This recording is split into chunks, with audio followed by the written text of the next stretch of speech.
administration firings. The Dow is down 580 points. This is ABC News. An awful case of child abuse in Michigan. Kids found abandoned in a home. Prosecutors charging 34-year-old Kelly Bryant with 3 counts of first-degree child abuse. They say she left her 15-year-old son and 2 daughters, ages 12 and 13, alone in a home for nearly 5 years. Bryant allegedly told her 3 kids never to answer the door or leave the house. When they were found last week, they had matted hair and toenails so long it was a challenge for them just to walk. ABC's Rhiannon Alley. All the passengers who survived this week's upside-down flip of a plane landing at Toronto's airport are getting some money for what happened. Passengers on board will soon be receiving cash from Delta. The representative that spoke to me said that this is no strings attached. Brian Erickson was one of the 76 passengers on Flight 4819, and Delta will now be offering all of them $30,000 each. That's ABC's Trevor Alt. I'm Sherry Preston, ABC News. Hello, everyone. When you were a little kid and you thought about what you wanted to be, teaching was at the top of... We are very excited to have you. I'm glad that you got older. So much teaching didn't seem like the best option anymore. Listen, so you're thinking you'll do something else. Oh, is John listening? Yeah, he is. I'll make sure he's listening. But by the way, yeah, what I said is not an implication of liking you. We are excited that you're here. That's all. Shut up. Yes, Kachina likes me. Thomas, are you there? Hey, man. It's kind of a deep. Hey, good morning. You're alive. I am. Counting the days. Fantastic. We have the camera up. Are you going to take control of the stream, or do you need me to do it? Okay, I have the stream. It's on. It's up. It's running. I'm going to leave it on when I leave, and I'll come back and turn it off.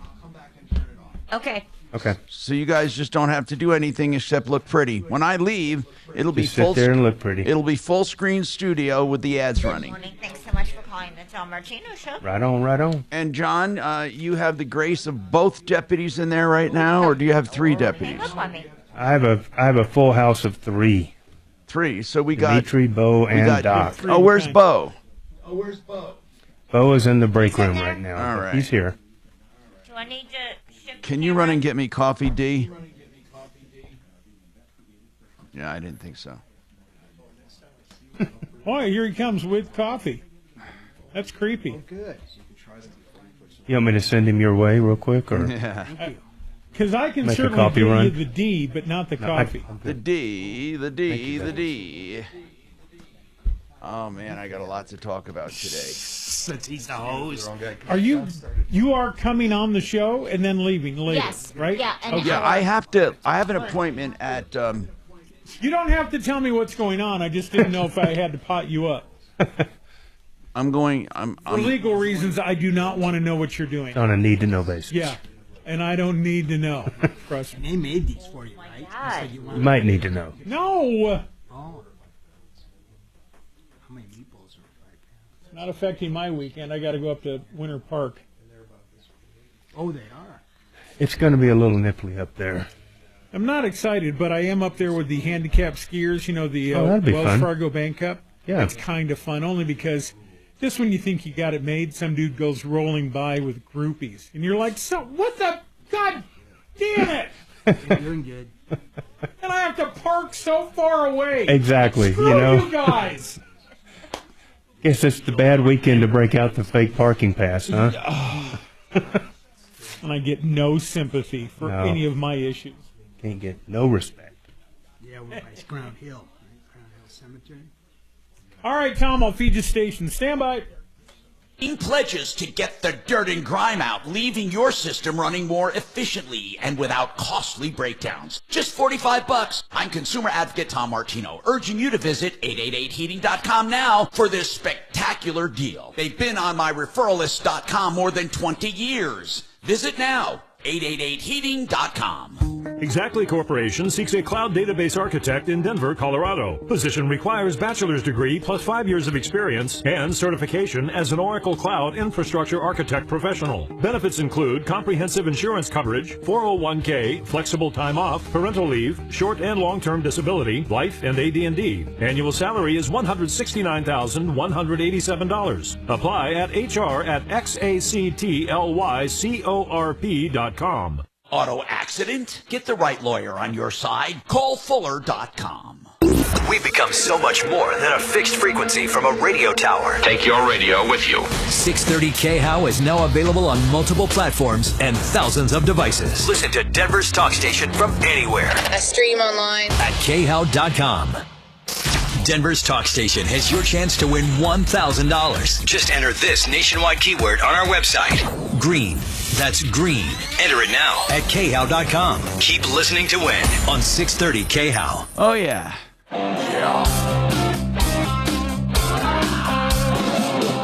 Ripped off, bad news. You need advice so you don't have to lose. We'll come running just as fast as we can. Troubleshooter's gonna help the common man. This is the Troubleshooter Show. Now, Tom Martino. Hey, I'm Tom Martino, and I welcome you to the show, the only show of its kind anywhere, as we say, recovering hundreds of millions of dollars over the years in cash, merchandise, exchanges, refunds, and services. And if you're streaming the show, welcome. If you are, just want to say this, you're going to see some ugly people today. And I'm the small corner at the bottom, and then we got Mr. John Fuller, who's the co-pilot today, safety pilot. And John Fuller is, as you heard, our personal injury expert. He's also a pretty good guy that we use from time to time. Mark and Suzanne are off to a concert and fun weekend for her birthday. Am I allowed to say her 50th birthday? Anyway, Deputy Doc in the studio, Deputy D, Deputy Bo. You kind of just did. Oh, shoot.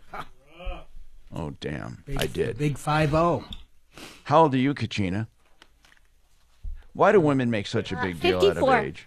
Oh, you're not. 54. You really are not. I always round up. You look like a baby. Yeah, I round up. Honest to God, you look like a baby. It's really. And well, Suze looks. Technically, I'm 53, but I always round up 1 year. If Suze told me, so the that God's when honest I truth. actually, you know. If Suze told me she was 35, I would not think a second. No, she's not. Not 1 second. 35 for sure. Well, the only reason why you think that that I am younger than what I look is because I'm short. No, your skin, your voice. Yeah.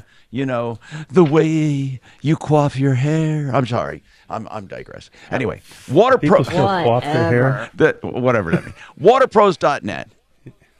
I'm telling you, he's extending some of these specials for me until he tells me to stop. $31.95. Whole house. Get rid of chemicals, forever chemicals, whole house, conditioning and softening, and then water to drink, reverse osmosis in the kitchen. You will never find these prices, $31.95, never, $3,195, never, ever, ever. You will be shocked if you went to a plumber and got a bid. You'd get a bid for over 15 grand, I'm sure. 303-862-5554 for this extraordinary deal. 303-862-5554. Well, let's talk about something, John. John Fuller, our personal injury expert. Oh, by the way, I should not exclude callers. 303-713-TALK is our local number, live and local in the station here. And if you call the national line, we get people, of course, listening and downloading the podcast, thousands and thousands a month from all over the country and, of course, in our backyard here. So it's 303-MARTINO, 303-627-8466. Now, that number rings through 24/7. Kachina, Kalori, Suze, and the rest, we download them and we listen to the messages and we get you on the air if you leave a number, right? Kachina, that's the one frustration you say sometimes they don't leave a number and then you gotta email them and then they have to email you back. And so leave a phone number if you want to get on the show and you will not have to wait. That's what we do. We call them outbound calls, 303 Martino. Now, speaking of communication, we also take direct texting. Now, I have personal Google number I've had for years. It comes right to my cell phone, no matter where I am. So you can text me on or off the show, doesn't matter. And truly it is a personal text. 747-999-5280. 747-999-5280. That number is just a combination of weird stuff. 747, I like airplanes. That's a big one. 999, because I couldn't get 10. And 5280 for the Mile High City. So, having said all of that, that's how you contact us. So get your calls in. But I do want to talk to John about something very interesting. So, John, you have an accident, you flip the plane over, and you have passengers dangling. No one hurt. I mean, shoot, I shouldn't say that. No one died. You have some injuries, mostly minor. They cough up 30 grand each. They say there's no strings attached. Do you think there'll be any strings attached, or is it why are they doing it? Well, they're trying to get ahead of the game on, a bunch of these people kind of grouping up, and yeah, the but benefit that they have right now is that the FAA hasn't come out. We feel guilty? Here's your money. Well, they are, but they can limit the terms, I guess, by not admitting anything and everything else. I mean, think about the reality. We don't know what caused that accident. We can all look at the photograph or the video of it and kind of make guesses as to what happened, but we haven't heard what the black box, showed and what the angle of descent was and the speeds and all that stuff to really be able to put fault on anybody or anything. And so once that happens, then the whole world of possibilities gets opened up as far as these victims and these people that went through that crash. But right now, they don't have any of that. It's the perfect time to reach out and make a deal and hopefully, thwart some of these claims down the road that are going to cost a lot more. But I almost feel like coming up with 30 grand the next day or within a week just almost screams, come after me for some more money. I don't know why that does. Okay, but listen, the cause, I'm not an airline or aviation expert by no means. But by my limited knowledge, truly, that's a heavy plane, and it was coming in with wind shear, and I think it lost its headwind and dropped. And when it dropped, I think a gear collapsed. When the gear collapsed, it went down on the wing severed, and the momentum kept it going over. That's just my feeling, and you're probably going to find that out. Something else, though, I want to ask you, John. If I'm hanging upside down, I unhook it, fall to the ceiling, get out, and literally have no injuries. Can I sue for trauma? Of course. I mean, is that going to, in other words, is there a PI suit? Yeah, is there a PI suit for every passenger? Does every passenger have a case? Listen, I'm not saying it's a super, high value deal, no, but I think every passenger I'm not putting that in your mouth. I'm asking you, but they all have a case. I think every passenger can rightfully claim that they were the victim of negligent infliction of emotional distress and all of the stuff that goes along with being in a crash, hanging upside down, flames, smoke, stuff being shot all over the place. It's a very scary event that they went through. And if it later turns out that it was pilot error or something that somebody did wrong, then absolutely. Well, I don't know how. I don't know what they would, if wind shear, and it was, so you got a headwind. You're just guessing. You're just guessing on the wind shear. There was a 30-degree quartering crosswind at that time. Hold on, and John, maybe there's wind shear. Did you notice I used the words? He's taking on Mark all of a sudden. Did you notice I used the word if? If, yes, okay, so but we don't know that yet. If there was this wind shear that caused a sudden loss of headwind, if there was, and it was determined, let's say the Doppler and everything shows it, you still are going to have attorneys saying, well, you should have been coming in faster because of it, or you should have compensated for it, or whatever. I mean, so really, when would it not be? When would it not be on the airline? I want you to give me a scenario, an if scenario. When would it not be on the airline? I can't really think of a scenario where it wouldn't be on the airline unless it was a mechanical failure that had nothing to do with the airline itself and strictly with an outside repair company or the or manufacturer. something. And even then, Yeah, even then they're going to point back to the lack of the protocols that would have discovered the mistake or the error. I mean, I can't really think of a way that you're not going to rope in the carrier in some way. Just out of caution, you're going to name them as well. All right, and that's John Fuller, by the way. He's our fill-in and also our expert on all kinds of personal injury stuff. So on this $30,000, to me, they're going to be sued anyway. They're all good. They're going to pay out. I have no idea what the $30,000, unless it might. They figure, look, if this $30,000 dissuades one person from suing us because they feel bad or they feel that's enough or they didn't get any injury, maybe. May I ask something, John? We hear this all the time, this expression, ambulance chaser. And it's obviously used to disparage personal injury attorneys. And what I want to know is this. Are there attorneys that will have people soliciting, or is that against the rules? I mean, literally calling these people or finding out who they are or dropping flowers by or, does that go on, or is that just more of a myth, an urban legend, so to speak? I've heard about it. I mean, I've heard about that kind of stuff. I don't do any of those kind of things, and I don't know anybody that does those things. But, with that being said, there are certainly people that seem to get, a lot of certain kinds of cases and stuff that you have to wonder. So I don't know. I mean, everybody's searching for an angle and somebody to refer cases and stuff. So anything is within the realm of possibilities, but it is not permitted to go out and solicit cases. I frequently, wait, what does that mean? Ask Mark what does and that mean Suzanne. it's not permitted? Is it against the law or is it the bar or what? Yeah, it's the state bar and the ethics rules that we have to live by. We can't go hang out in the emergency room and just wait for people that are banged up to come running through the front door. That's not allowed. I mean, it's strictly not allowed. And so, Suzanne and them call me all the time. It's like, hey, we had this great call on the show. Why don't you call them up? And it's like, I can't do that. I can't call these people and just solicit the business out of the blue. They have to call me. I got another text on this. I got actually 2 or 3. This is a pop-up. Really, it just lit up a sec. But first, I need to take a break. I'm Tom Martino, 303-713-TALK, 713-255. Clear Choice Garage Doors. Listen, let me tell you something. I had a door that wouldn't close one night, and it was like approaching midnight. They come out 24/7 with any kind of an emergency. People don't think of garage doors as having emergencies. By the way, all of their prices are fully disclosed. If you want to have them do a new door, a new opener, any part of the door, any part of the opener. I really love these guys. I've been associated with them for years. clearchoicedoors.com, 720-370-3987. Very nice.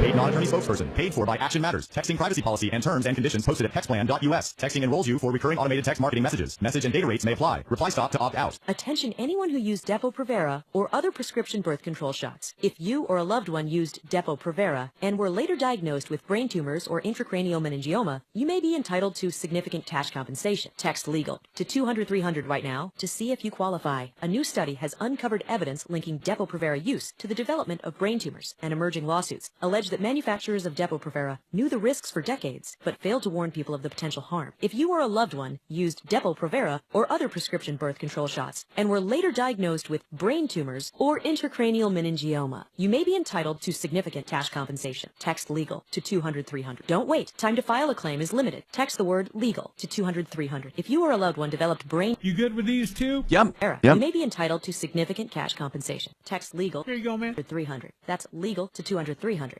Legal to 200-300. We heard Mark talking about his weight loss journey. He's doing the injectables for weight loss, and many other people are doing those through denverregen.com and saving a lot of money. But what I want to talk about right now with Denver Regen truly is getting back to the basics, the stem cell therapy. I can't tell you how effective it was for me. I almost didn't get back surgery. I did eventually because it had nothing to do with the failure of the stem cell therapy. It had to do with my back and the deterioration of the arthritis was so far gone. But even then, they were able to get me out of extraordinary pain. And they do that. So if you're thinking stem cell therapy, don't forget denverregen.com. That's denverregen.com. Genesis.com. Hey, GenesisTotalExteriors.com is a great company. When it comes to construction, it's so hard to find dependable people. That's why I cherish the ones I have at referralist.com, like GenesisTotalExteriors.com for roofing, soffits, fascia, that's around the eaves, right? And then you have the siding and the windows and the doors, and you have decks and painting and bathrooms and basements and kitchens. I'm telling you, think about Genesis as your total solution. Genesis Total Exteriors.com. Oh, Very kind, thank you. it still requires somebody Hey, Bo. to pick up the phone and contact me or send an email or fill out a I'll get him to put his That's headset okay. on. It's not that important. How much time do I have? Not for me. 3.5. All right, I'm gonna do it. Take a chance. Get out. Bye. Get out. He starts mailing via U.S. mail. Says, hey, if you're interested in discussing this with a qualified attorney, give us a call. Give me a call. The victim calls me. I get their information. I'll say, let me see who could best handle your case. And then I email you. Hey, John. And I say, hey, If the person says, she I expressly on want a the recorded attorney call- to contact me, then Yeah. that would be okay. Need him? Okay. Yeah. I mean, that's okay. He doesn't But have if you his hand me a headphones on. list and say, these Oh, people are all qualified. No, of course not. That No, would, no, no, that no, would no. not be okay. I just mean somebody doing what you're not Nope, allowed to do. I got it. Being an No, it's okay. And getting incoming calls that are recorded. All right. If I don't prove. There are many companies that mass advertise, and I mean, they even timeshare out the leads. Like they'll sell you every fourth call. Yep. Or sorry.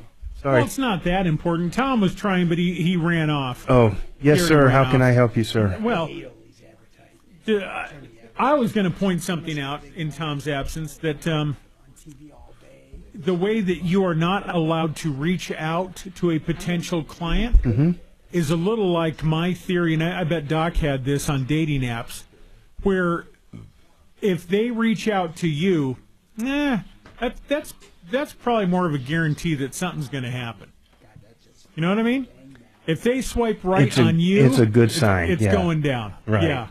Because it's at least better than the alternative. They trashed you and you still stalked them down. Well, desperation almost adds 2 full points to a woman. Absolutely. In my eyes. Absolutely.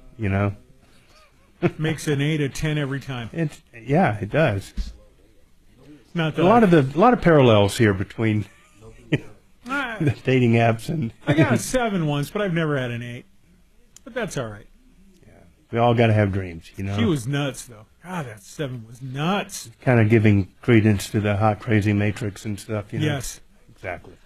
Had a friend marry a Miss America contestant. Oh, Lord. There's no hope Guess there. what? No Still, hope. Years later, nothing but trouble. A friend of mine down in Florida was just dating a gal who was 57 and has never been married. No problem there. No, that's a big problem. That's straight up. There's an issue. Low maintenance deal there. That's great.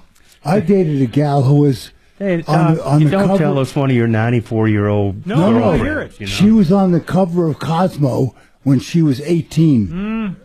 She was pretty hot. And I don't know if anybody told Doc, but you don't count inflatables. Inflatables don't count, Doc. Tom wanted me to share that with you. Hey, this was a very good AI robot, so... Yeah, I was going to say it was the... Cosmo, when she was 18, that was like it was, 1922 or something, It was a magazine about Cosmo Kramer. When did Cosmo come out? By. Here we go. I'm Tom Martino, your troubleshooter, 303-713-TALK, 713-8255. When are you ready to take the plunge for electric cars? I'm just curious. The reason I ask that, Not yet. I hear that NASCAR, in the very near future, I mean very near, meaning not tomorrow or this year or next year, but they're going all EV. And even NASCAR has said, oh, wait, or as Michael Brown put it, they're going net zero emissions or something. Maybe that's tricky speech for we're going to buy some offsetting credits. Do they still do that scam where you can buy credits to offset your guilt? Not enough. Did you know that for cheating husbands, they have credits you can buy now? So if you're going to cheat on your wife, you can. Yeah, it's called jewelry. In advance, do the jewelry and flowers or acts of kindness, and basically it just builds up credit. That's how ridiculous I feel credits are. It's absolutely stupid. You're saying I'm going to do some extra good so I can do some extra bad, so my net bad is not bad. I mean, isn't that really what they're saying? I don't think that's the way it works. Well, I don't think you can just I don't know. Stockpile the old good credits, you know? Actually, it's not that far off. They, I'm not kidding. It's not that far off. You buy something like you buy trees or you pay for certain things to offset. And yeah, but now you're venturing down the road of like these carbon credits and stuff, and you're sounding very Al Gore-ish. No, that's what I'm talking about. You know, this idea that you can. I know, but who are you paying this money to, and what does it do? I don't know. I'm not advocating it. I'm asking about it. When your Learjet is dumping 18,000 tons of carbon between here and Davos, Switzerland, you know? I'll have you know. That's crazy. I'll have you know that my Learjet doesn't burn near that.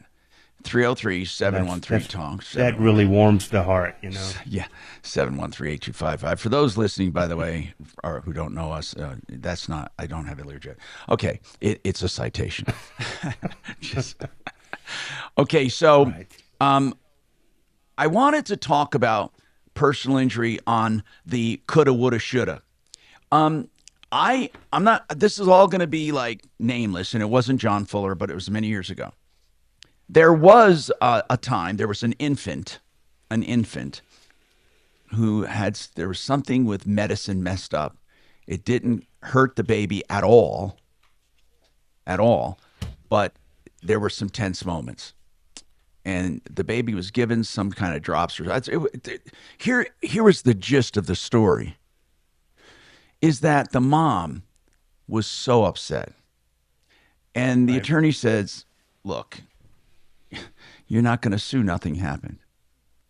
And in this case, and John, afterwards, I'll give you the name and all that. But what they did was they sued on the fright that mom went through. Yep. And it was a coulda, shoulda, woulda. Not woulda, but yeah, well, if you would have done it right. But it's like, what coulda? And she actually won some money on that. Does that surprise you, John? How'd it work out for him? What's that, John? Depending on I said, how'd it work out for him? Well, she won. Yeah, depending on the jurisdiction. I mean, listen, that is not a case that I would take. And that exact same thing happened to my sister. She had a prescription to pick up for her child.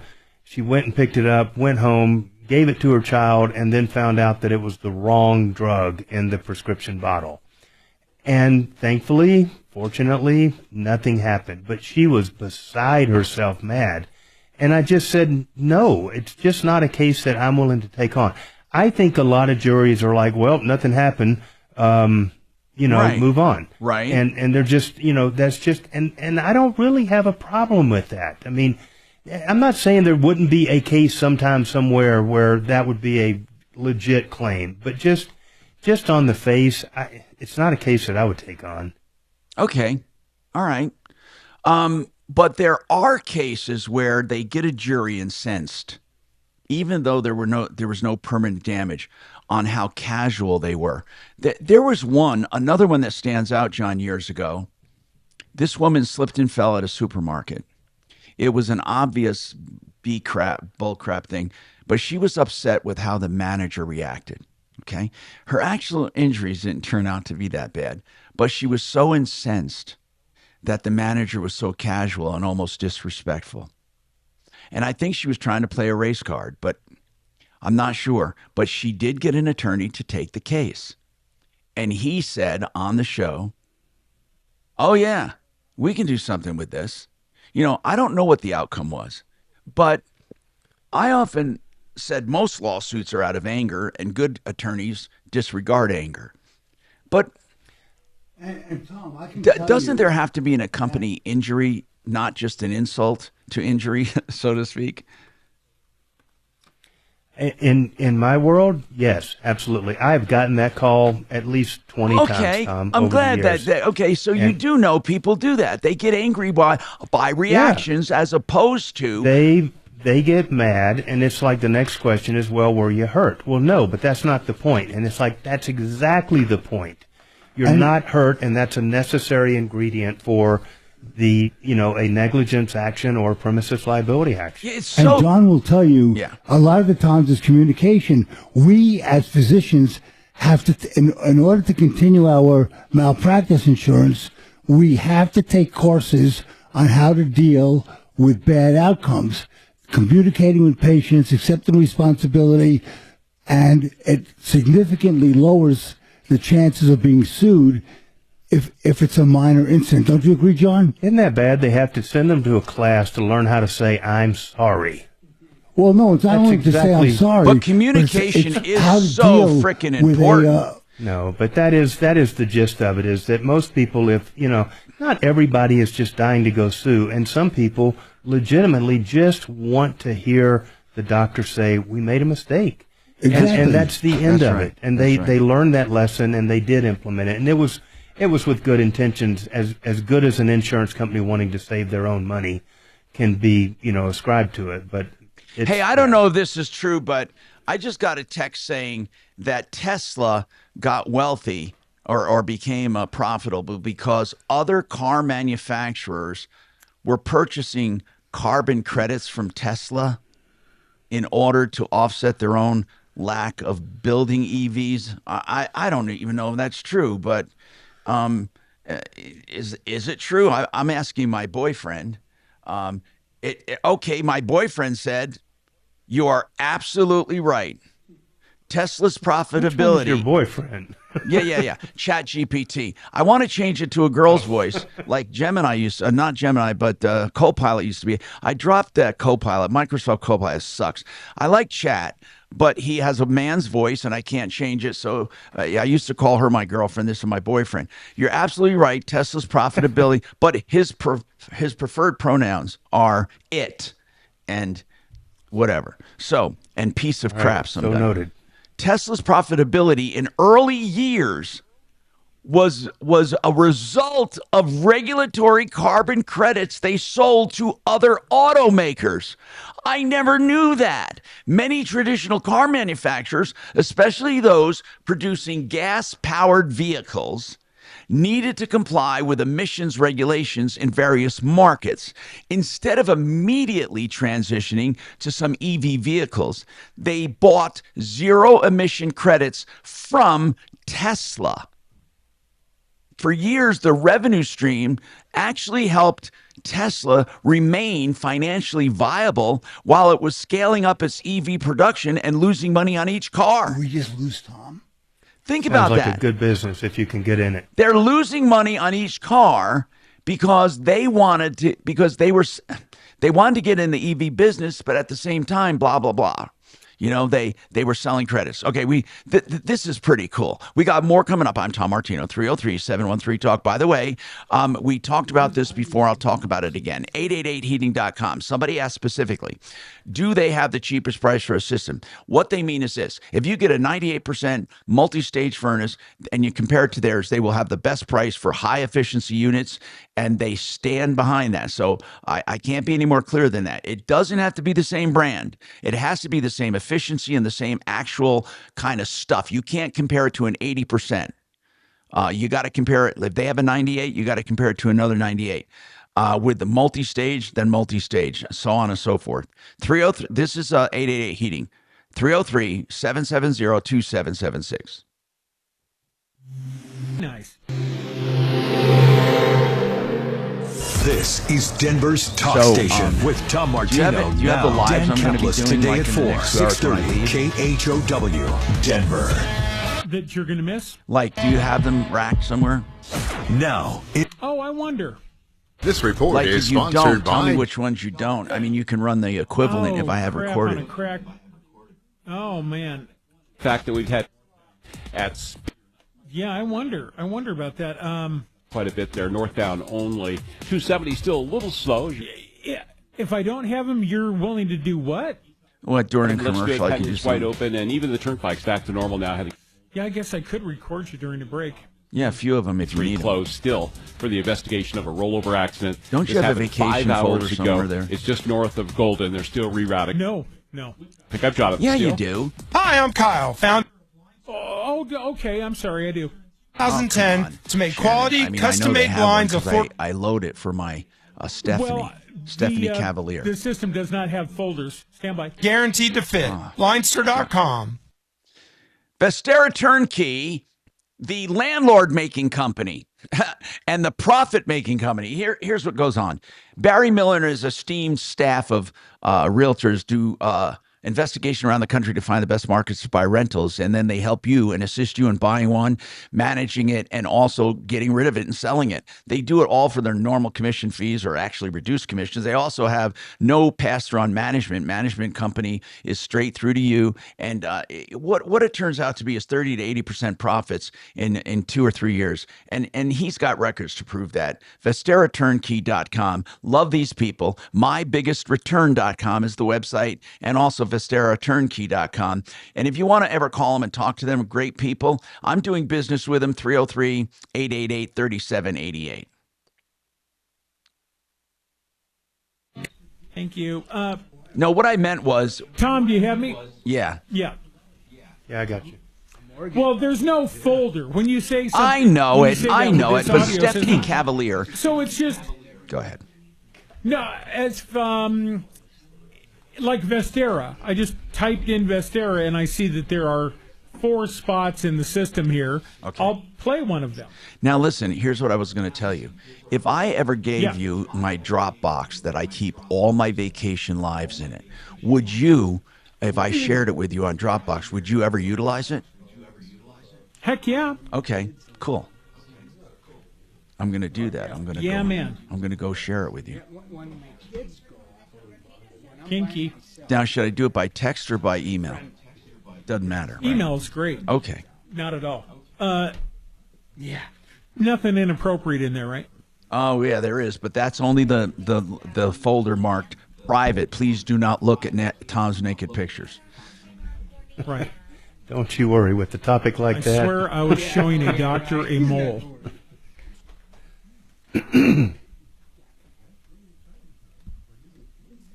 You got 2 calls suddenly? What are you doing? Good. Stack them up. Need them. Yeah, John, I was going to say... just one would do. Just so you know, I compile a lot of consumer topics. And I should share that folder with you sometime, but I don't know how you like that or not. No, I've seen some of them on TikTok TikTok and stuff, or LinkedIn or something. I get them every now and again, so they're good. But the topics are good for discussions when the callers are light. Yeah, I'll take any topic. And then also throw my way. YouTubers, Absolutely. YouTube morons come up with good stuff too. I will take all the help I can get. Hey, Tim, I see you on YouTube talking about Styx. Man, I love Styx. Now, Styx originally, I actually went on tour with them as a reporter, and I was writing for them.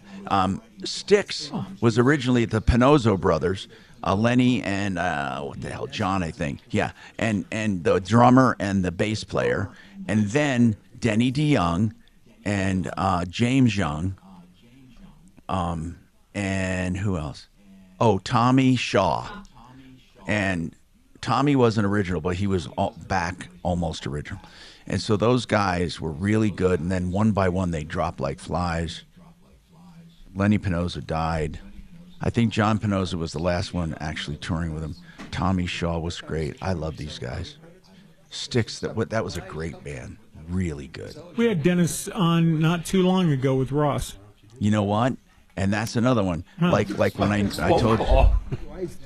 told you I knew Don McLean, or McLean. Yeah. I know these guys, and they would remember because it was a special tour we did, and you know what their favorite thing was to do? They would prop up in their trucks, basketball hoops, and they would set them up in the back parking lot to play basketball.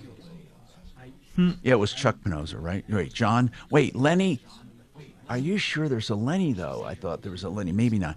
Anyway, so The tour was through the mid Atlantic states.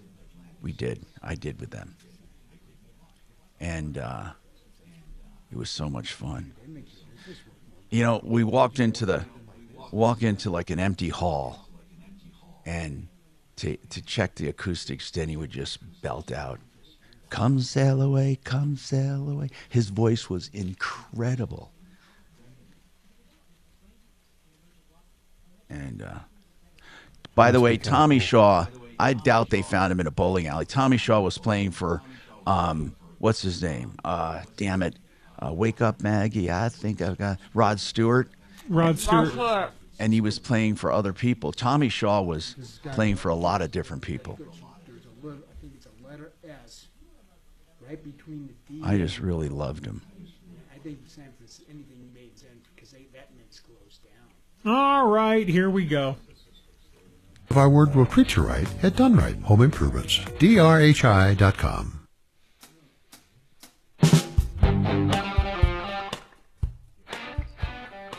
Hi, Tom Martino here, 303-713-TALK, 713-8255. Okay, Marianne's on with a follow-up. Go ahead, Marianne. You worked with Deputy D. Hi, Deputy D's in-house. The other day. Hello? Yeah, go ahead. Hello? I'm listening. Oh, I called the other day about problems with our trash pickup at a condo complex. Yep. And you put me in touch with Dimitri. Yes. And he worked miracles. He did. He is really he good. took care of it. Waste Connections came and picked up our garbage. It was wonderful. You know, I'm glad you called to let us know that. Deputy D gave us an update yesterday on that. And so now, do you think they'll start picking up regularly? Well, I just saw the truck leave my parking lot this morning. Excellent. So they were out here. They were out here again this morning. So, did you go around telling everyone that you were? Crossed. Did you go out and tell everybody you were responsible for all of this? By you. I told my board, the HOA president. And next week we have a homeowners meeting, and I will tell them on the meeting. Good, and tell them all to listen I to the think Tom she should Martino get a dinger, show. Tom. Huh? She should get a dinger. I'm going to do the dinger. Don't tell I'm me how to sorry, use what? my dinger. And listen, Marianne, here's the deal. I want you to tell everyone to listen to the Tom Martino show.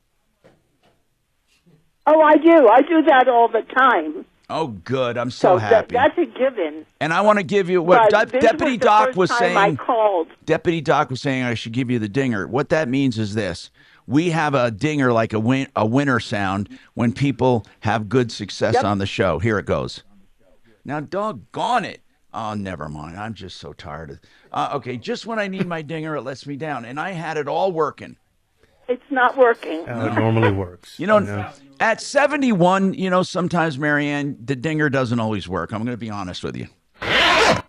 303. You know what? I know that feeling. Okay.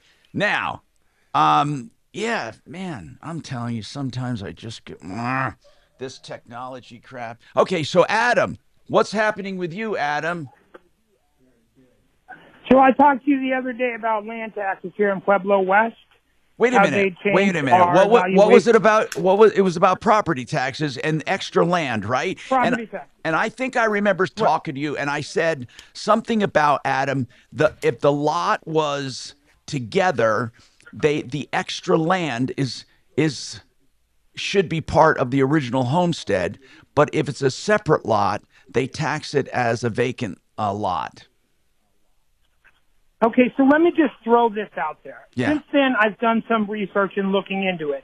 And I'm just going to give you two examples. I got two properties of neighbors that live within eyesight of me. Yeah. One of them has the exact same as me, house on one lot, totally fenced in, vacant land next door. Right. His lot was not changed, stayed at 7.5%.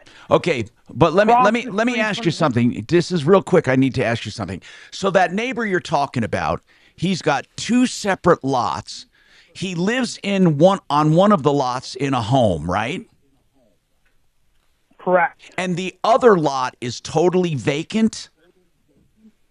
Yep, not a thing on it. He just has it there, so a house is not built next door. And how are they classifying it? Are they classifying it as part of his primary residence, or are they classifying it as a vacant lot? So when I just got off the phone with the assessor's office... No, this other neighbor, told how me are they that doing his lot, his extra lot? They are classifying it as a residential lot. Well, then that would be a pretty high tax. No, it is the same 7.5%. It's the vacant land tax is at the 27.5%. Oh, you mean the vacant land, meaning... And so let me just tell what's you... the... Okay, I want you to tell me, and I hope you tell me when you talk to them, you found out the difference between vacant land and a vacant lot. Go ahead. They don't have a difference between a vacant land and a vacant lot. Basically, they had one person at the assessor's office that handpicked 870 lots that they changed the evaluation on. They couldn't give me any. Well, then you're going to win. Plan of attack. Then you're going to win. And do you know how easy it is to? Do you know how to challenge an assessment, right?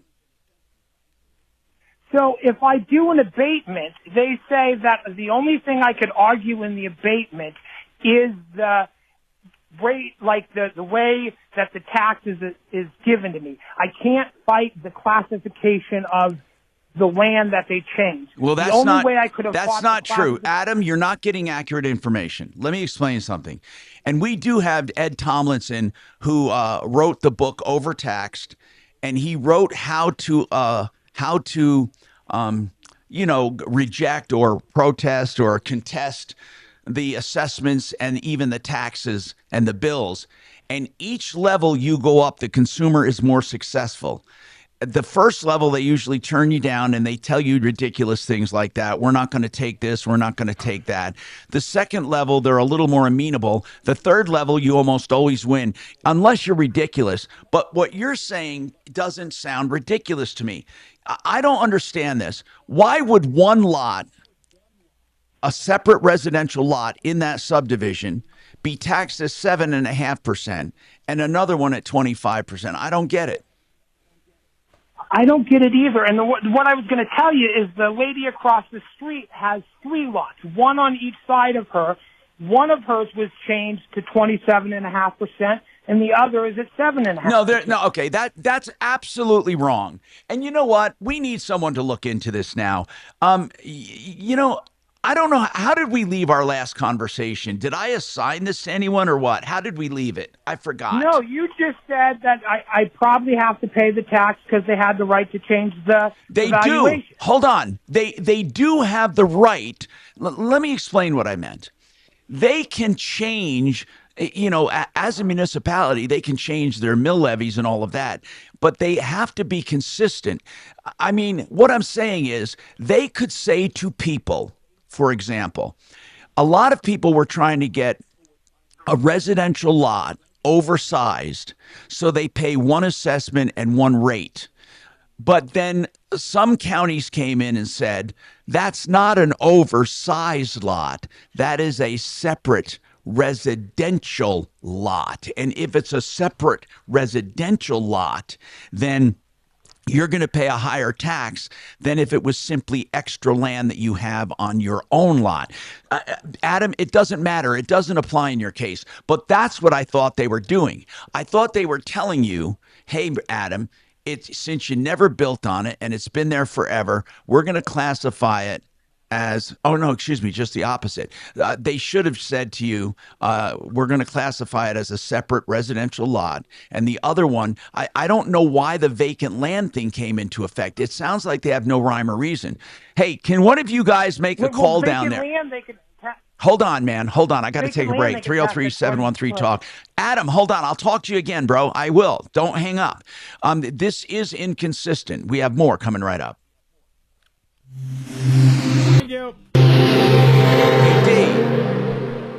Now, Impact. I'll talk to him after. I'll talk to him. Report is sponsored by Blindster.com.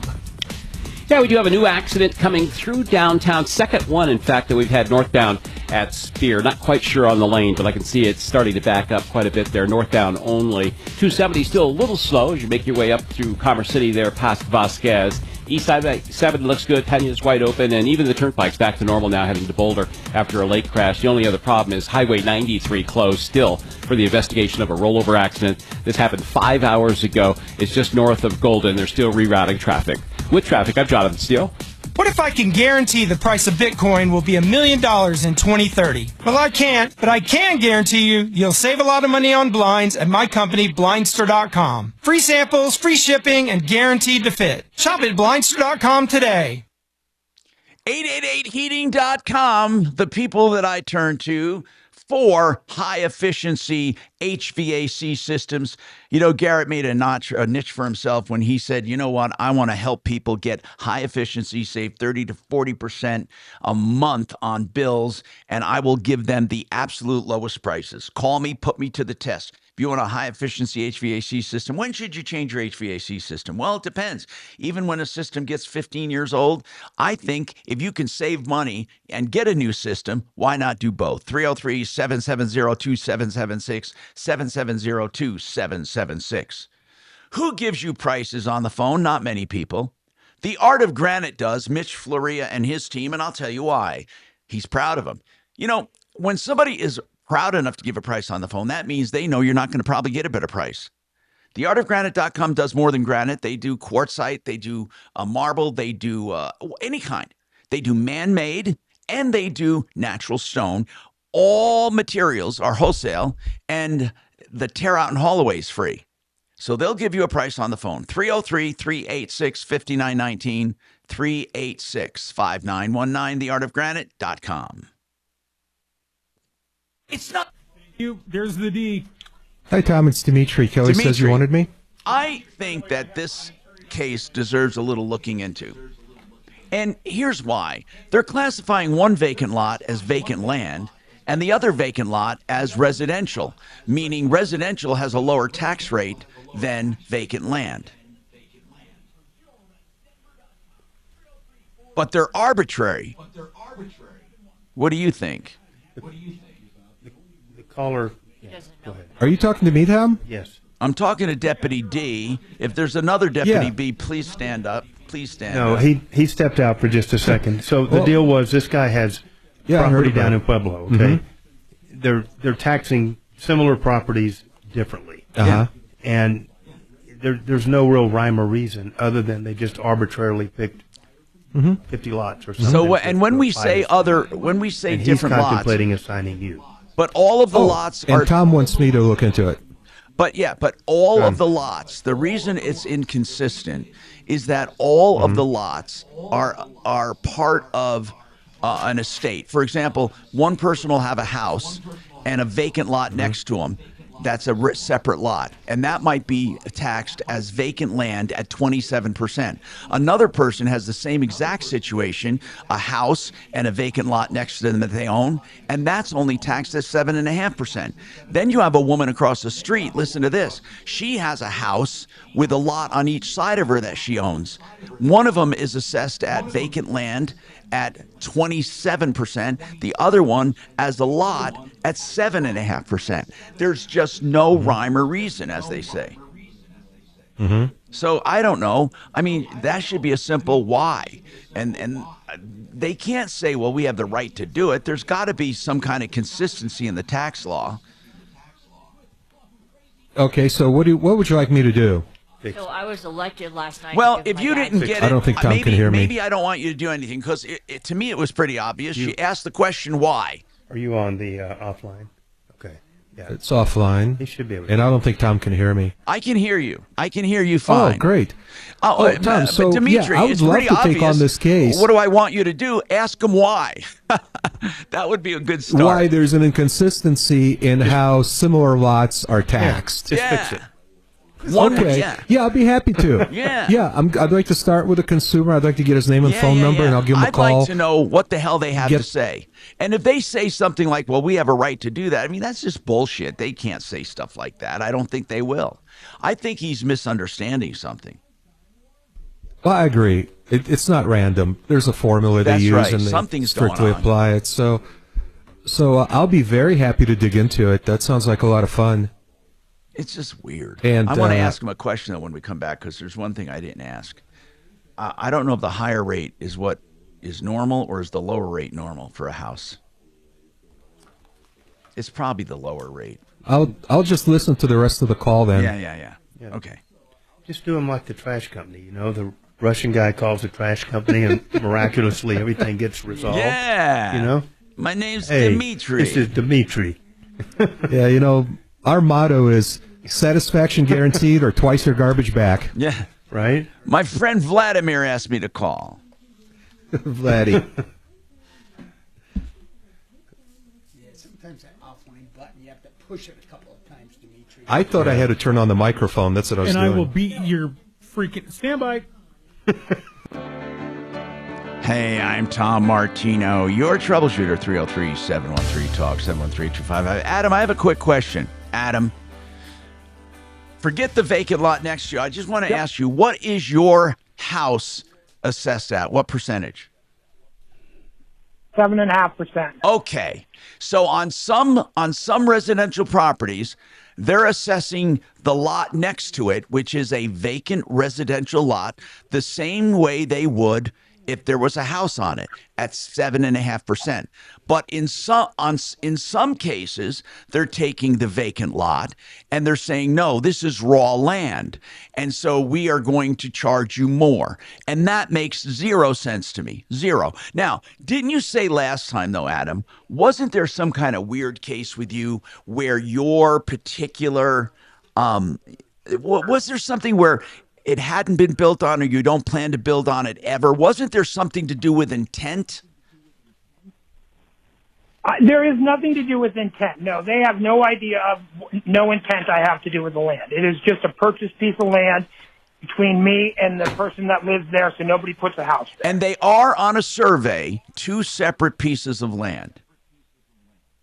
They are two separate pieces of land. Yes, correct. Like you would be lot if you looked at two separate addresses. If you looked at the plat, oh well, you just told me that then two separate. So if you look at the plat, the subdivision, you would be lot number 6, and that could be lot number 7. Exactly. Wow.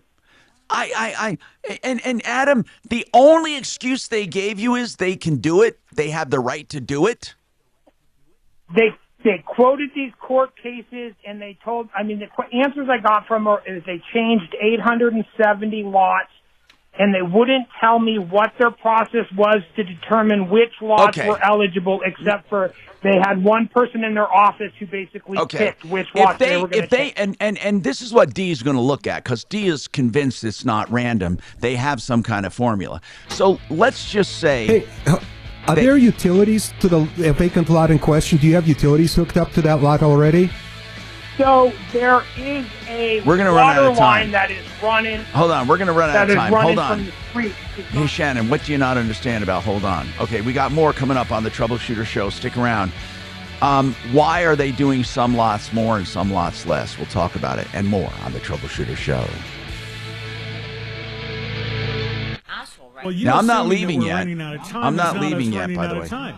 Hey, I'm not leaving yet, so shut Please, is there anything I can do to expedite your departure? up. Hey, that is not nice, man. I just realized that is not nice. I noted it for the record. You what? Kelly's willing to be a witness against me. I noted it for the record. Oh, thank you, Kachina. See, Kachina's going to be on court with me, right alongside me. Right. Tom, I wonder if it has to do with the fact that the dude's got a bunch of utilities hooked up to that lot. We'll see. That's a good thing to explore. Yeah. Yeah. And whatever he's comparing that lot to. Oh, might not have no. utilities. That would I think that's actually, gonna be- hold on. Dimitri, that would actually support his case. If he's got utilities running to that lot, that would absolutely support his argument that it's a residential lot, vacant residential lot, that's what I'm not thinking. raw land. Exactly. Wow. Let's ask him that after the commercial. Good thinking there. Good thinking, Dimitri. Thank you very much, John. Way to just figure it out. If you need insights on a tricky case that you're working, give me a shout. Will do.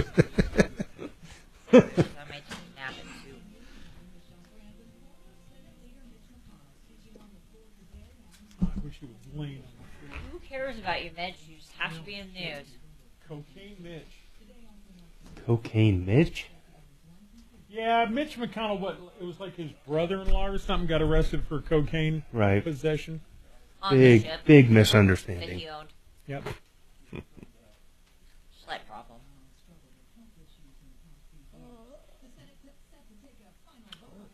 Yeah, Trump derangement syndrome. That's what he's like. It happens when you get older, I guess. Oh. My sister is so bad. Who was the military douche nozzle from Arizona? That guy, McCain. Oh. I thought you were talking about Kelly. I kind of like him. At least he floated in space. Okay, Shannon, I'm going to give you a link to this vacation backup folder, and if there's anything missing, I can add it at another time. But I'll just start here. At least you'll have something. You're very kind. No, I think you'll like it. It's a pretty good folder. All right. And I'm going to email it. You said you'd rather have that? Yeah. Okay. Let's see. What do I have you listed under? Dumbass. Let's see. Dumbass. Tom is sending me his binders full of women. Anybody remember that one? Speaking of senators? Yes. I have binders full of women. Yes, indeed. Mr. Romney, I presume.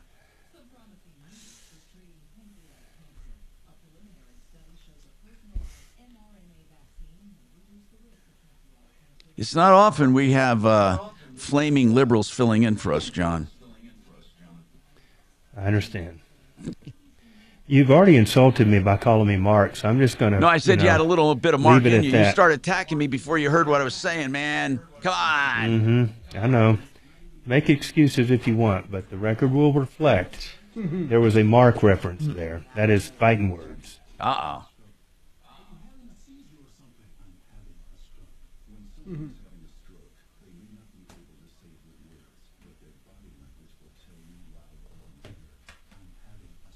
Is this the Metallica weekend?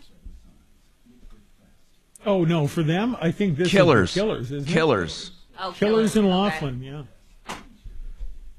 The Laughlin Killers, which would be a great minor league baseball game. Did Mark buy like 20 tickets and hawk them all for a 100% markup or something? Sure. It's crazy. I hope so. Yeah, that's how he gets to go for free. Right? He'll even take obstructed view if it's all he has left because everything else sold. He didn't care.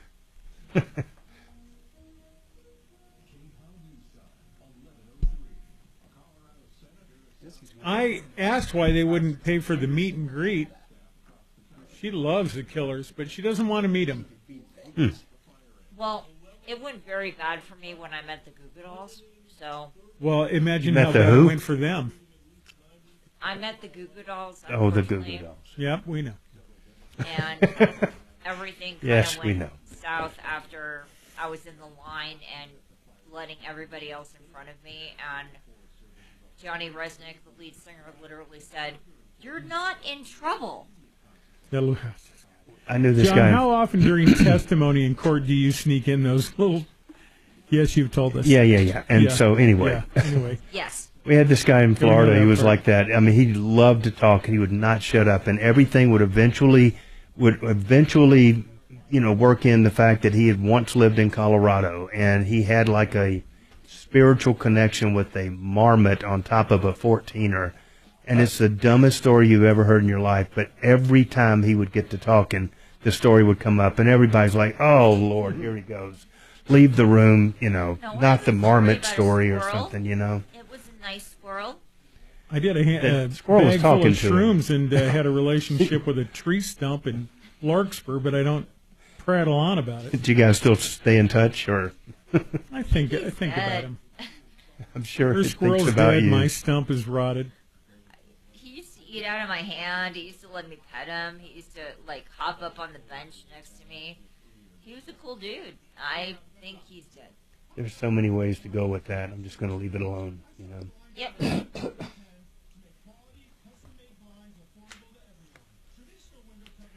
Would you like to pet my chipmunk? Not today. We had squirrels when we were growing up. To eat? Well, yes, but not the same squirrels. Right. Some went in the crock pot. Some Yes. were raised by hand as pets, you know? So my first wife had some friends come visit from Tennessee, and we're all out in the backyard, and they had their kids running around. Would that Tennessee Sea Ray? The woman worked at Sea Ray. Is that where they were making those? I wonder. Okay, whatever. Yes, they're still Boats, around. great boats. Yep, still around. But we're out in the backyard, and some squirrels running across the phone lines or whatever in the backyard, the power lines. Daddy, look at them squirrels up there. Are those the kind that are good eating? That was 35 years ago. We still, every once in a while. Them's good eating? God damn. Yes, they are. I think, John, as I've said to you, a place where the word pus is 3 syllables. Mm-hmm. God damn. That's where I'm from. Love it. Well, God bless America. And it's seedy underbelly. God bless America. Up. Here we come, more or less. You ready? Ripped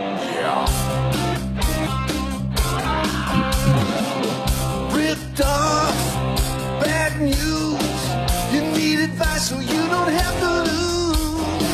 We'll come running just as fast as we can. Troubleshooter's gonna help the common man. This is the Troubleshooter Show. Now, Tom Martino. Hey, Tom Martino, your troubleshooter, 303-713-TALK, 713-8255. Here to help you any way that we can, any day that we can. John Fuller is with us, and he is our expert on personal injury, but he also helps us on the show from time to time. And Adam's got a question on property taxes, and we talked about it, I guess. And he brings up a good point, and I want to know if anybody has any suggestions for him. Deputy D is going to make a call, but can anyone think of a reason why? And I think it's going to boil down to, I don't know, maybe intent. I know he said it has nothing to do with intent, but let me give you a scenario. If you have a lot next to you, and you're living on a lot, and so you have one lot in a subdivision with a house on it, and you live there. And next to you, let's say you bought a lot to buffer, or just bought a lot for speculation. It doesn't matter why you bought it. You bought an extra lot. And if your house has a tax rate of 7.5%, and that vacant lot also has a tax rate of 7.5%, then why all of a sudden would they assess it at 27%, saying it's no longer a vacant lot, it is now vacant land?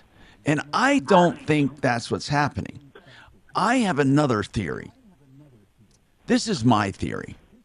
My theory is they looked at Pueblo West and a bunch of other lots in Pueblo, and they said, you know, a lot of people have extra lots that they're never going to build on, they're never going to sell, and we are going to now, we're going to call that extra land or vacant land. We're going to add it, but that still doesn't make sense to me, because I don't know why they wouldn't assess it at the residential rate.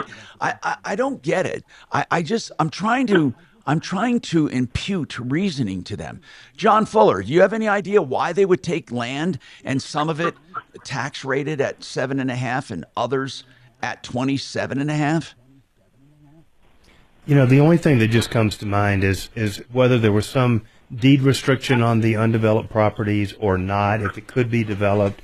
Dimitri, I thought, had a great, idea about whether there were some utilities that might have been hooked up to the lot, making it available for development, whereas perhaps another one is not. I mean, there's got to be something there. There's some reasoning we're gonna in their find head. out. In their head, there's some reasoning. That's right. Or we're going to find out that there's not, and it's just an absolute mistake, and it's going to have to get, rectified. But go ahead. They're quoting the recent court case, that the Supreme Court case you looked up online last time. They're quoting that as their now. And can you refresh our memory on that court case?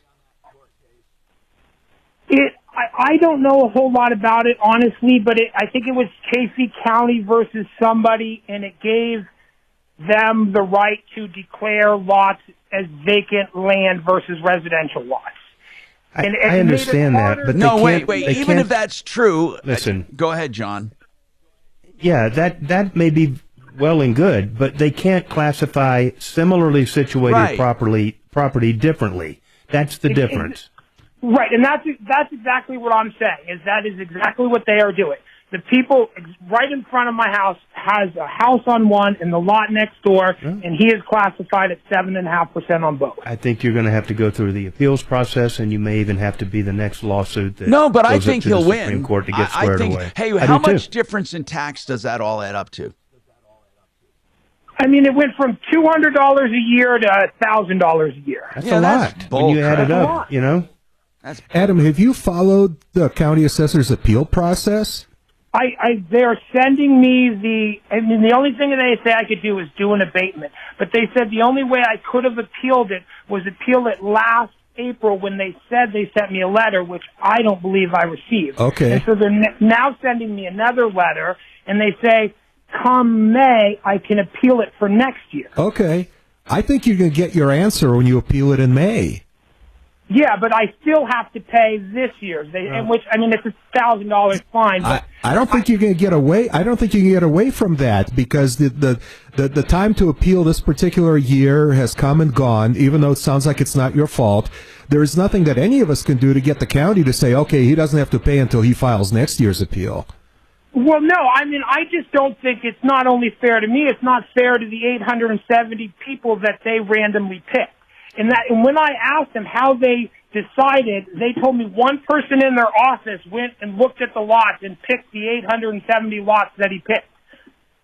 I don't dispute that, and it does sound like something fishy is going on, but I think the clearest and the most proper way to do this, to dig into it, is to file an appeal in May, and then they'll provide you in writing what their justification is, or it could be that their investigation will turn up some information in your favor, and they'll reverse this reclassification of your property. I have an idea, though, on the appeals process, if we can.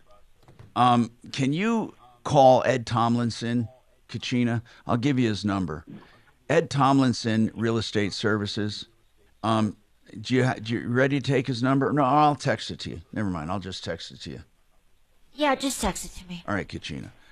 Yeah, I think that we need to call him. I want to know, he may know why this is happening, but I think also what he will do. His name is Ed Kelly. He may have a way to, like he'll give us an idea of how to protest it, because when they say you're not allowed to use this or you're not allowed to use that, you can use anything you want. They can't tell you what you can and cannot use. I mean, I've never heard of such a stupid thing. And by the way, I don't know if Frank Duran, the real estate man, would know. Anyway, but in any case, if you're ever looking for an assessment of what something's worth, Frank Duran, therealestateman.com, while we're on the topic, if you're looking to list something, he can give you a pretty good indication based on the market and the neighborhood and the comps. And that's his forte, of course, selling in record time for more money. And that's 303-920-1622. So, Adam, we're going to see what we can find out. Let's move on, and we'll get back to you. I promise you that. And I bet you Deputy D's talking to you already. So we have some things we've been talking about. Somebody had a personal injury case, and they said, why is it that I can't get an attorney to take a slip and fall case at a store? Now, you mentioned one time, John, that slips and falls, or let's call them premises liability, they're very difficult. What's difficult about them?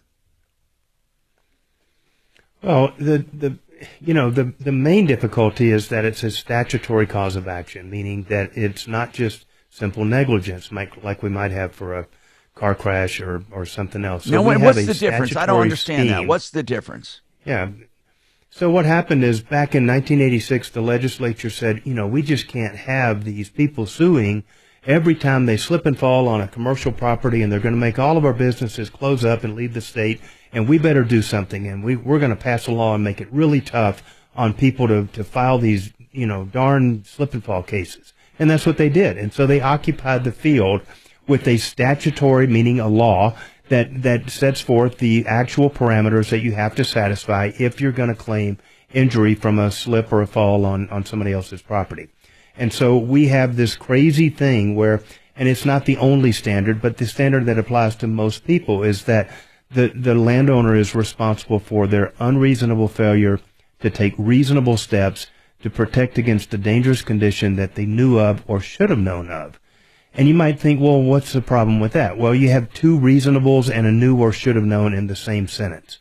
And so it can be manipulated to where almost nothing truly qualifies as a unreasonable failure to take reasonable steps. I mean, just that language alone is confusing, and courts struggle with it, and so do juries and everything else. And so it's my understanding that the latest stats are that among cases that go to trial for premises liability, almost 70% of them result in a defense verdict, which means the plaintiff, the guy that got hurt, loses.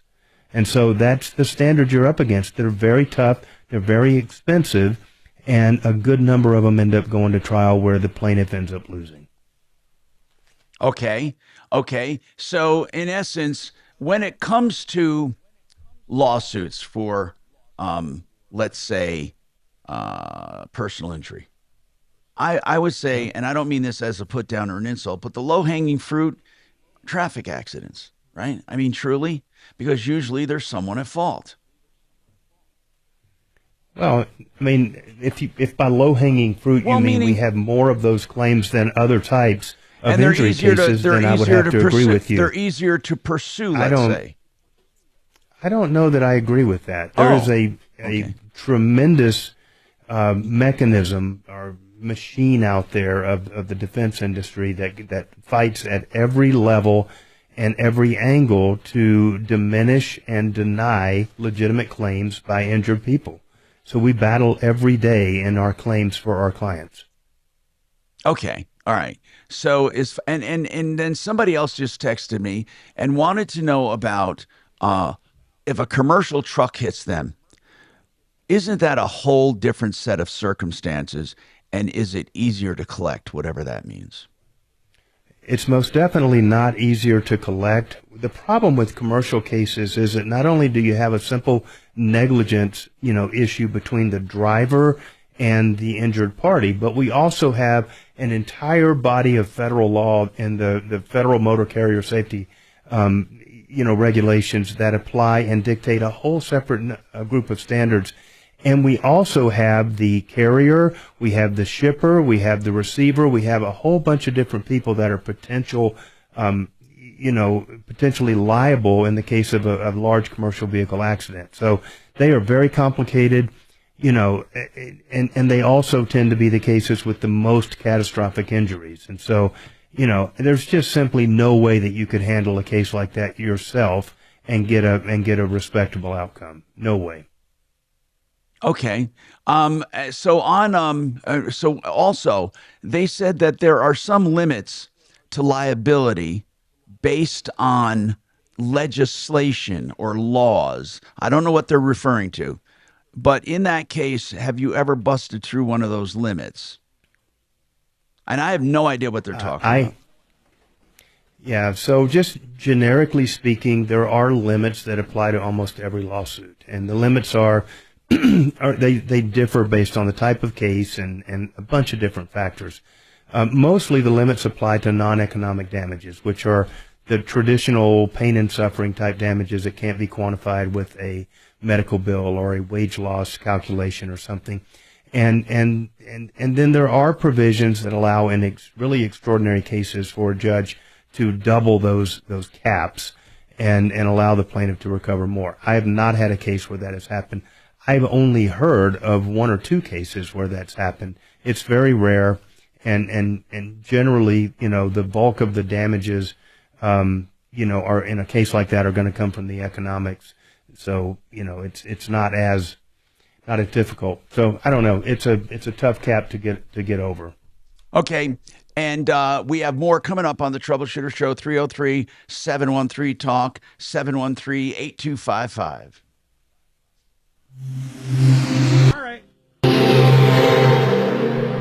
If you're looking for quality...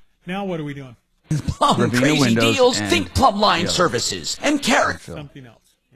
Winter, clearing drains, or other plumbing and electrical issues, depend on Plumline's leadership and excellence in home service. I normally wouldn't have done this to you coming out of you, but Dragon did this. Plumline and Carrier. Turn I'm blaming him. Here you go. service at home, servants at heart, 25 years strong, plumlineservices.com. Hey, Gravina has been around for years. The Gravina family, the original business, 950 West Evans, is where Larry took over for his dad, and now his son Nick is in the business too. And they have 50 lines of windows. Now, the reason I mention the heritage and the lines is because, first of all, you want a company that's been around, and you know why they have 50 lines of windows, because they have the experience to know them. So they have lines for every type of house and dream, including fix and flips, and they're all great quality. So you're never pushed to one product. Gravina Windows, of course, they have siding and doors as well. And it's 303 Gravina, Gravina, 303 Gravina, or GravinaWindows.com. Hey, I started Wave 8 Wealth Management for a reason. I was frustrated with the industry. It is my company. I oversee operations. I also have my own money invested 100% in it. And I urge you to take a look at it. If you're looking for an investment advisor who truly does something that most don't, and that is true investment advisement, babysitting, and direct involvement and customization to you and your profile, that's it.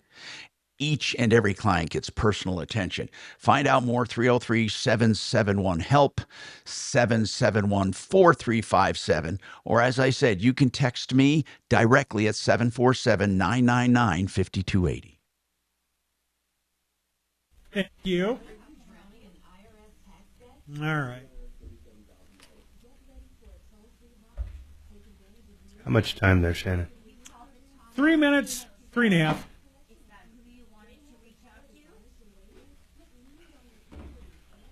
Everybody's leaving you, Tom. Well, not everybody. Doc's still here.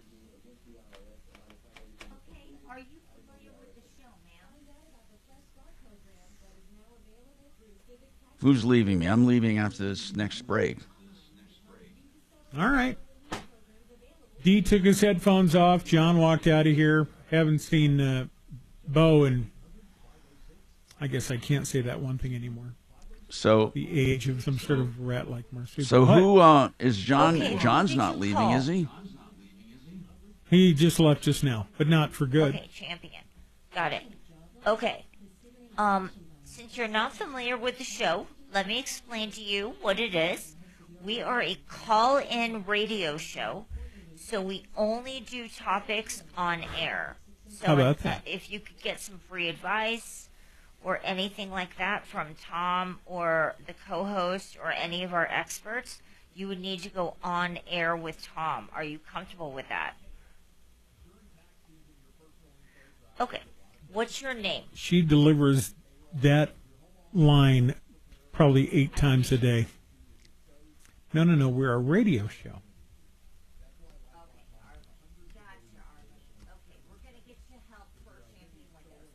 Do you remember Ooh, that? a champion Windows call. Shannon, what do they think when they call if they don't know it's a radio show?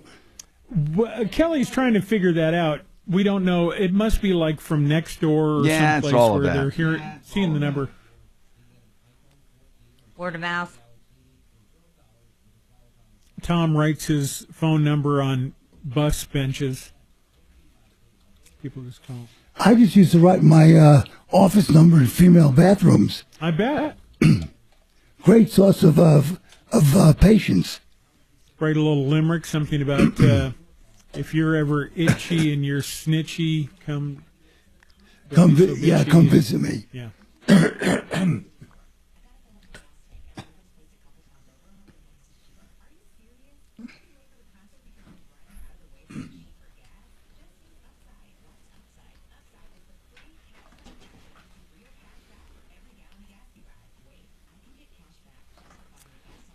Speaking of below the belt, Doc, let me ask John a question. Do you know one of the theories behind the word testimony? testimony. A theory behind the word. Have you ever heard the origin of testimony? Does it have to do with testicles? Yes. I thought as much. A couple of different versions of Greek court proceedings that sometimes, that one of the theories was when giving testimony, men would cover their testicles. It was some sort of manhood sort of thing. The other one was that men would hold each other's testicles when entering into an agreement as a sign of trust. Just to keep honest people honest, right? Yeah. That sounds like a little made-up story to me. I might, well, let's try it later. Oh, here we go. Hi, Tom Martino. Arlene, what's going on with you? Well, I have a problem with getting Champion Windows to come out and replace my broken kitchen window. It happened 2 days ago, I guess. I picked up my blind and I looked, and there's a crack on one side of my kitchen. How long ago did you have those windows put in? I really don't know. I had different sections of the house put in at different times. Okay. But they say they're guaranteed. They're guaranteed for life. This is the 365 glass. Now, I understand. Do you know how it broke? By any chance, do you know how it broke? No, I looked in the yard. There's no bird.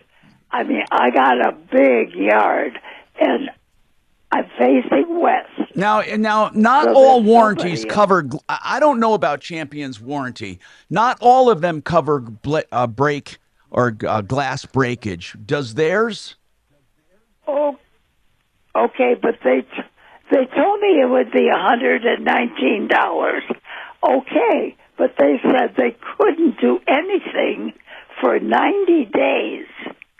And when was that? Or longer. And when was that? 2 days ago when I found the crack. Why did they say it was going to be that long? They said they were backed up. Oh. And you can't wait? 90 days. You can't wait 90 days? Well, if we get a big wind from the west and this window comes in, then I'm really screwed. But how bad is that crack that you might think it would collapse? Well, from top to bottom, the bottom I could feel the one edge is not. Is what? Flush with the glass. Well, Arlene, one thing you can do is just put some duct tape on the crack on both.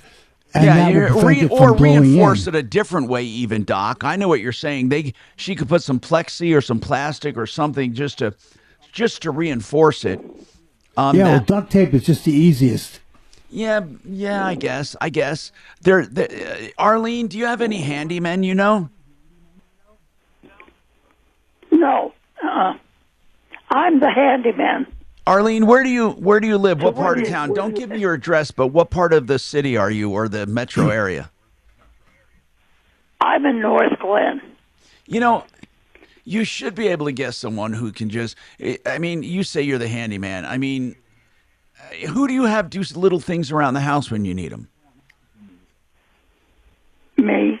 Have you ever Arlene, thought how long about is the crack? How about just putting duct tape over the bottom window, over the crack, and then double over and triple over that? Duct tape. Just until they can get out there. Now, did they take your name and address, and did they definitely say they would put you on the list, or what? Yeah, they said they would write a ticket on me. Okay. I would say that Tom, Doc, I can call over there. Yeah, why don't we do that? 90 days. I've worked with Champion Windows on several cases. Now, 90 days isn't, I know they're backed up, but Arlene, I can make a call over there for you and see if they could maybe How are you finding expedite it a little How bit. are you finding the reaction nowadays, Bo? Because You know, Champion Windows is not the same company we're used to. I mean, they really suck right now. I mean, I worked on one case with a security door, and it took them almost a year to get off their butts to get it taken care of. They're very difficult to deal with. Hey, Arlene, is it a single pane or double pane? Like I say, it's a 365 glass. no, we get it. Doc, I don't think Champion ever made a single pane ever. So it's a double pane. So only one of the panes is cracked. That's probably true. I don't know. I can't. It shouldn't be a problem I can't then. reach the outside. How long is the total, Arlene? How long is the total crack? From top to bottom. Yep. Let me see. Just take a guess. Oh, I'm not good at Well, guessing. can you put your hand over the whole crack? Hang on. Is it a small, 6 inches, maybe a foot long? Okay. As long as your leg. Arlene, can you just send us a picture? How she's telling us No, now. I can't do that. Tell us now. I'm not good at that. Not good at that. Let's say 2 feet. Okay. Whoa. It's above a kitchen sink. Okay, so But that they is a wanted big me one. to take Hey, the listen, window Bo, why don't out. you make a call for, I got to take a break, 303-713-TALK, 303-713-8255. Stick around. We got more coming up on the Troubleshooter Show. Thank you. When are you leaving after this break? Yep, right after this break. I'm done. KHOW Denver, 630 KHOW, an iHeart radio station. Download the free iHeart. Okay, so yep, thank you. And you're out of here during the break, right? You'll do Right after the retirement break, and then right. get out? Right. Yeah, during the break. During. Or Or are you going to come back and say something like No, I it's all will not yours? come back. Any delays, no problem. During the break, you're leaving. Love you, bye. Right. Remains closed. But do retirement. Do retirement. During an investigation from a crash early this morning north of Golden and just a little bit south of 58th Avenue. They are continuing to reroute traffic. US 6, a little bit of a tie-up if you're heading up Clear Creek Canyon, just west of Golden. And it looks like Penny running slightly slow because you're coming out of the airport, 270 east through York, and I-25 south coming into downtown is kind of bunching up a little bit. With traffic, I'm Jonathan Steele. What if I can guarantee the price of Bitcoin will be $1 million in 2030? Well, I can't, but I can guarantee you'll save a lot of money on blinds at my company, Blindster.com. Free samples, free shipping, and guaranteed to fit. Shop at Blindster.com today. Retirement Planning Center of the Rockies does just what the name implies. They help you get ready for retirement. Now, that involves all of your investments and your insurances and your heirs and your legacy planning, selling your business or helping to pass it on to someone. It is a complete service, and they shore up where you're weak and they let you know where you're strong. All you have to do is have a consultation with them, and that's no obligation whatsoever. You may or may not need them. They're happy to answer all of your questions so you can decide that. Retirement Planning Center of the Rockies, rpcenter.com, 970-663-3211, 970-663-3211. That's Retirement Planning Center of the Rockies, rpcenter.com. Very nice. Would you like to say goodbye to everybody? Yeah. I'll see you guys. Know where and when they say it's going to in this town. Yeah. Goodbye, they Tom. Really care. Okay. See you, man. We do care. So, Get out. All right, you're on. I'm on. We're We happening. want the best for you, just not All right, here. look alive, everybody. We on. All right, boss is away. Welcome if you got him. Well, if there's a lull, we can talk about my heater case, John. We're going to get to it. Don't you worry. I'm not worried. Just get a lull. Well, my moderate debauchery into grabbing testicles turned into me reminding Kelly of a great Denver medical story. Denver General. You ready for this one? Sure. 5 nurses I think so. suspended after opening I deceased do patient's remember that. body bag to take selfies with penis. Yes, I recall that. One of the greatest. I was telling Kelly that part of their punishment should have been each chipping in to pay to have that article laminated and permanently affixed to his headstone. Exorbitant interest rates. Because for generations, people should be able to come up and go, damn! There lies Bill. You ruined 5... He ruined 5 women after he was dead. There's 120 of them just in Denver? Yeah, I don't know. Just That's laid off, crazy. God bless them, everyone. I didn't know that. I mean, to go out on, I mean, you know, we don't get to pick what we go out on, but we can pick what we don't go out on, you know? And that's one of those that you could probably say, maybe we shouldn't be doing this, you know? I can imagine that something's irresistibly compelling about it. Seeing it, yes. Taking selfies, that's where we run into problems, you know? Draping it over your shoulder like a pashmina. We could use some help down there. And I get points for pashmina out of nowhere. Yeah, now we can get our money's worth out of them. Get some sunscreen and go work at the board. Get some I always sunscreen. think of Teresa Hines and her goddamn pashminas. I still can't eat Heinz ketchup. F you, bitch. Wow. Well, just for marrying John Kerry, I'd like to backhand her. Man, that was a balance sheet. Compare, let the attorneys work it out. If they approve, we're good, you know? Do you think they ever actually slept in the same house? No. Much less bed? No. Certainly not with how I'm sure he misses all those Vietnamese he-she's. The he-she's. Not to cast aspersions. Certainly not. That's probably as close as Senator Blumenthal ever got to Vietnam. Oh, my God. Yes. And, yeah, and he's still one to talk smack, you know? He just can't help himself. And it's like, really? That really where you want to go? I mean, I don't wish harm necessarily on he and Raskin, but if I do. Who's the one guy that's so big he couldn't kneel during the George Floyd stuff? The guy they Which called one? Jabba the Hutt. Nope, I'm not remember his name. I One can that, see him. the one that Past pooped himself?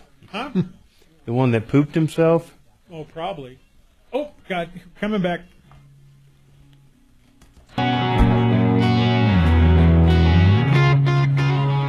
All right, welcome back to the Troubleshooter Show. This is John Fuller. I am filling in for Tom. In many ways, the cat is away, and now we can play. We have a lot of stuff going on. We have open lines this afternoon, and so we need to get some calls from you. We are here to solve problems, answer questions, take complaints. We are here to help you solve what's going on in your life. So I am a personal injury attorney. I have been so for 23 years. If you have questions about insurance, about a wreck that you just got into, anything that's going on, the roads have been slippery. We've got more snow coming in. We've got lots of accidents out there. If you have questions, give us a call. I'm happy to help with those. We can talk about medical treatment. We can talk about anything you want that's associated with a PI case or anything for that matter. We can venture into other areas. We have 3 noble and worthy deputies here in the studio today. We have Dimitri, we have Bo, and we have Doc, all of whom are here to help you with your problems, and we assign out those problems as they come in and with particular regard to their skills and expertise. And so if you have an issue that we can help you on, give us a call. Again, we have open lines right now. John, do we ever get a picture of the window from Arlene? No, we're just going to go back to Arlene right now, and it looks like Arlene may have just fallen off here. We've given that over to Bo, and he's going to be following up. And one way or the other, I think the solution to her short-term problem with this cold weather is to get out there, get some duct tape on that crack, and at least, preserve things until Champion can get out there, if and when they ever do and stuff. So that's what's going on there. You got it, Bo? Yeah, I'm going to make a call this afternoon, and I have a feeling they're going to drag their feet. So maybe this weekend I might be able to take a drive out to Northglenn and put some tape on her window. Yeah, get her fixed up. Yeah, that'd be mighty nice of you to do that. And I really think that's all that you need John. to do in the interim. Yes, sir. If it's a double pane window, other than the heat loss is there really a problem with having a crack on one of the two panes? Well, you're going to lose the thermal efficiency of having the gas in between the two layers, but other than that, it's not going to leak. You're not going to let air come in. Right. It's really going to continue to do the same job. It's just not going to look real good with duct tape across there. But there's nothing to worry about. It's not going to fall in with wind or anything else. So I think that's what she said she was afraid of. Yeah, afraid of it falling out. I think she's going to be fine. I really do. But we appreciate Arlene calling in with that. Bo, I understand you've got an update on a furnace issue that you were dealing with. What's going on? Yes, we've been working with her for a few weeks. Her name's Arlene. She has a Trane furnace. The poor lady, she hasn't had a functioning furnace since November. Oh, my goodness. And she's had several contractors out, and every one of them said the parts were not available. And one of the contractors, I believe, did a little sabotage to the furnace, pulled all the wires out. When I was there, it looked like spaghetti, all the same color. So I've been out there a couple of times, and I did some research, and parts are available for the unit. It's an older unit, but you know, she's only getting $300 a month from Social Security, and the furnace bids came in at $7,800 to $9,000. Holy moly! Is that the one where that really was the issue? Everybody just comes out and says you need a new furnace, and nobody wants to actually put the time and effort into fixing it. I think a lot of times when I used to be in a business, they'd come out and look at the serial number. If it's 15 years old, they kind of stop, and they go into sell mode. But a lot of people can't afford new equipment, and it has to be repaired. Yeah. And this lady went to a department store and bought like 6 heaters, and her family huddles in the one bedroom at night to stay warm. So to catch up everybody on it, I talked to the Trane Corporation about it. The motor is a little difficult to find, but I was really pleased. The Trane Corporation did locate a motor. It's from New Jersey. They're bringing it in, and the Trane Corporation is going to donate the motor. Oh, fantastic. And the computer board, and it's about a $1,300 value. Outstanding. So it took about several weeks to bring the motor in, and it came in last night, and before I came into studio, I drove to the Trane supply house and picked up the motor. It's in the back of my car. I'm going to deliver it to Arlene after the show. And I do not have the capability to install the motor. It's got like 16 wires going to it, but the Trane Corporation found an authorized Trane dealer. It's J&J HVAC. His name's Jerry. He went over to the house yesterday and confirmed my diagnosis that it is the motor, and they're going to install the motor hopefully tomorrow or this weekend. And Arlene is going to have heat for her house and her family. Well, I don't have a dinger, but if any case deserves one, that's it, though. That's fantastic. Oh, that's a miracle. Great work. Great Thank work. you so much for getting this done for this poor elderly lady. No dingers till we get the fire on. Well, give us a follow-up on that when you get it going this weekend. Follow up Monday, and I'm so happy for her because she I know really you got a needs lot of time and effort invested in this, Bo. Thank you so much. That's a great job, Bo. Yeah, Peter, let's go to the phones right now. Peter's got a question on auto insurance before we go to the break. Go ahead, Peter. Hello. Yes, sir. Hello. Yeah, hey, I was wondering, my daughter was in an accident. The people took off on her, and she's having a hard time collecting underinsured motorists. Okay. Why? What's going on? Well, she filed a claim. They want to put it under collision. Okay, so you're talking about the property damage on her car. Yeah. Okay. Did she have uninsured motorist property damage? She had, everything, full coverage. Okay. So what is the problem with putting it under the collision? Just the deductible? Well, yeah, the deductible plus, I'm wondering if, it's my understanding that uninsured, underinsured, if it goes under that, they don't raise your rates. Yeah, that's true. They can't penalize you, but they can't actually penalize you unless you were at fault for an accident. So even if they decided to use the collision coverage to fix that car or replace that car, at the end of the day, it's still not her fault unless there's something about the accident that I don't know. There is a difference, and I'll explain that right after the break, between uninsured property damage and uninsured motorist coverage, and try to tie it all in with the collision coverage. So if you can hang on just a moment, I will address all those right after the break. So hang on. Now, Impact Traffic. This report is sponsored by Blindster.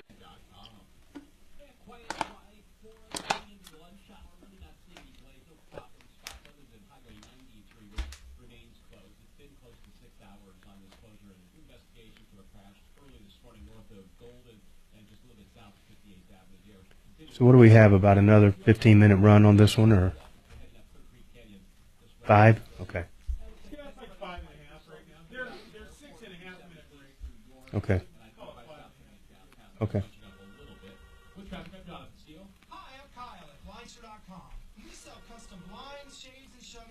How long is the break? 5 minutes? Good afternoon. Thanks for calling the Tom He said the Martino block is Show. about 5, and the break is... Hi, Tom Martino Show. 5 minutes now. Yeah, well, once we come back. Mm. And then there's like a 6.5-minute break or something like that, he said. I'm not sure. Okay. No problem. We have John filling in for Tom today. So what is your number? I'm sorry. What is your name?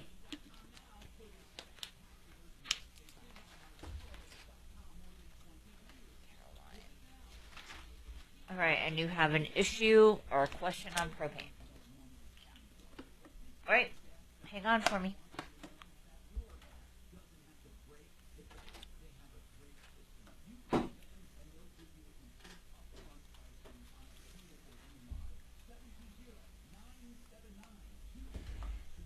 Y'all think cash is going to get confirmed?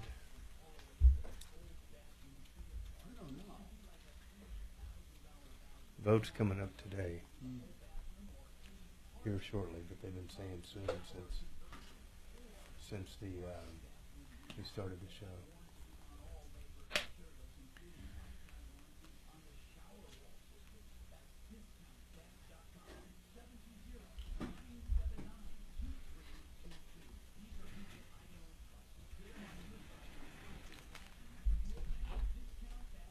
Whoa, great job, dude.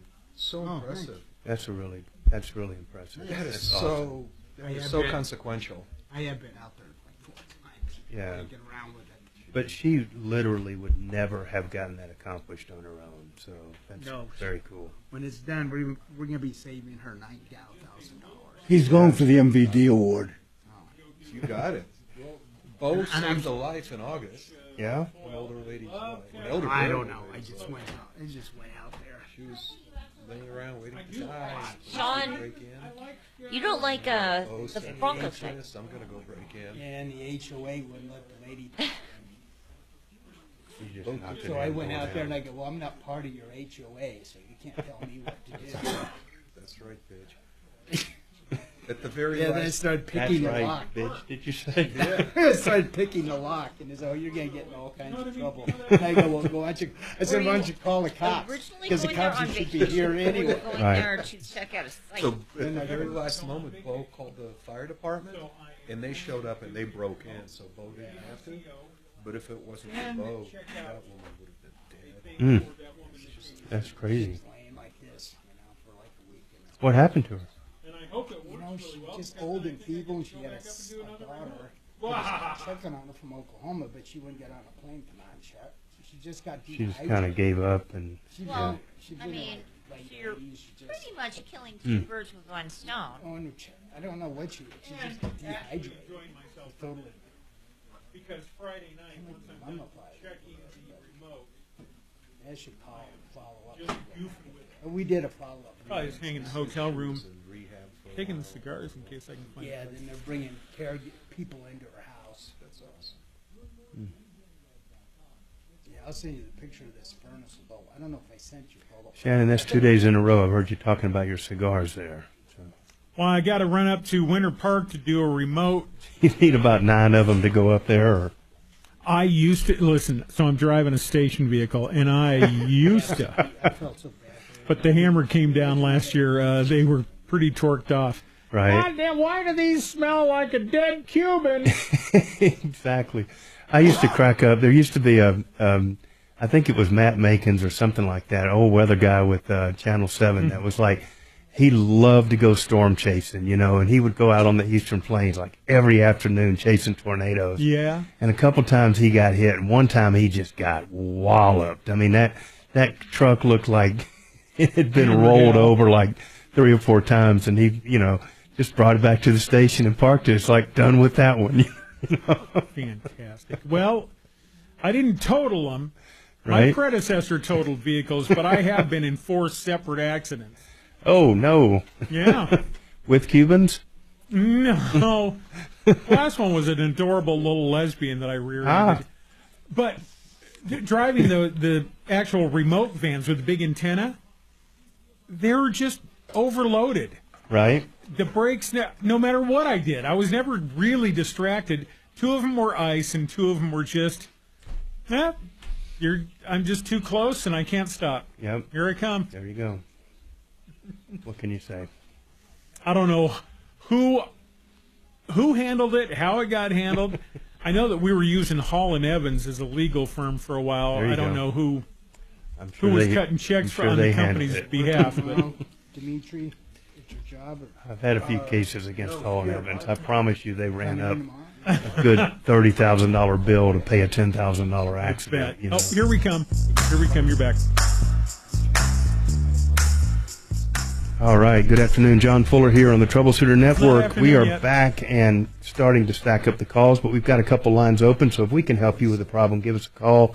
303-713-8255 or 303-Martino is the number directly here into the studio, and we are looking forward to helping you. So before the break, we had Peter on the line. Peter talks about his daughter getting in an accident where the other driver left the scene, and she's now having difficulty with her uninsured motorist coverage getting her car fixed. And I wanted to explain some of the differences in coverages out there.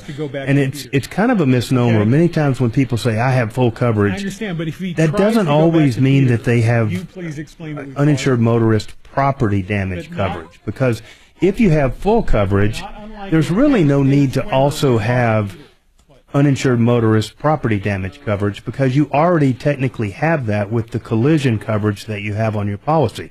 So you would in fact be paying twice for the same exact coverage. So normally when you hear I have full coverage, if it's a good agent, they inform the people that, hey, this is kind of an extra coverage that you don't need to pay for, and you just have the collision coverage. Now, that doesn't mean that you don't have uninsured motorist coverage, but that motorist coverage is meant to essentially step into the shoes of the other driver in the event that they had no insurance to pay for your injuries and your damages to the person, not to the car itself. So I hope that helps explain exactly what's going on. There's still a regulation in Colorado that says if you're not at fault for an accident, they're not allowed to penalize you for the claim and stuff. And so I can't think of a better example of a case where you're not at fault for causing the crash than to have somebody run into you and then leave the scene of the accident. Go ahead, Doc. I ask you a dumb question. Let's say that there was damage to her front right fender. Okay. And she says, well, it was another car and he ran off, when in actuality she hit a pole. How would the insurance company, if the driver ran off, prove that she wasn't culpable? That's a really good question, and one that I always recommend that people call the police and file a police report when something like that happens. So there's a little bit of just trust that goes into it. But I have seen insurance companies come out and investigate those claims and take really detailed photographs, and they're trying to find out whether there's any rust or anything on the damage that indicates it might have been there for some time before it was claimed to be damaged. But, it's still a collision claim. You still have the right to get it fixed. You're going to have to pay a deductible. And so it may not be in your best interest if it's You know not what a you need? big crash You need to the, go ahead and file that claim. pearl Really, the only eyeglass issue is whether or not necklace it's thing. it's Yeah, a right here. you know an at-fault accident or not, and that's where I think having the police report and making a report of it, particularly when you're claiming that it was a hit-and-run driver, would really carry the day on that for you. And also, just to reinforce one of your great ideas, put $150 into a dash cam. Yeah. It saves so much aggravation. You know, after talking to you for a while, I went out and bought one. It was $150, and I feel so much better now that if something happens, I have a record of it. It's not that expensive, and it really can save you so much aggravation. It really is just that simple. Dash cams are going to give you a 4K or 1080p or whatever. I mean, full color, really high quality video of the event. So you're going to see everything from the front of the vehicle, from the back of the vehicle. You're going to be able to see signs and lights and other drivers. And there's just nothing better than having a video. I mean, I don't care if you had 10 witnesses lined up on the sidewalk to watch this accident. I guarantee you out of those 10, 2 or 3 of them would have a different version that would claim the other guy was at fault or something like that. But those videos, they do not lie. They're amazing. I'm just the biggest fan of them. They actually, I saw the other day, had they've come out with new technology from Garmin for bicyclists and stuff, where it actually has rearward-facing radar that as soon as it gets a signal that there's a car coming up behind, it starts filming.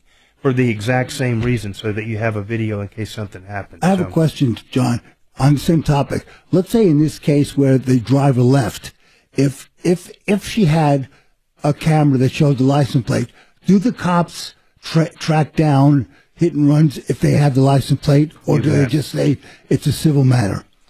Well, I mean, it kind of depends on the police and the police agency.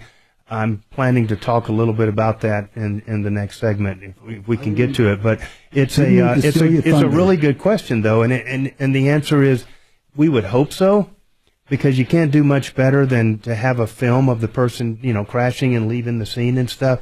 But frankly, sometimes they don't follow up on it. But you can follow up on it because any good investigator can find that person's identification. You can bring a lawsuit against them.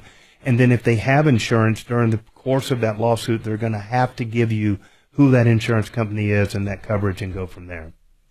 So we're going to take a real quick break. We'll be right back. We got Carolyn lined up with a question about propane, and we've still got a couple lines open, so give us a call.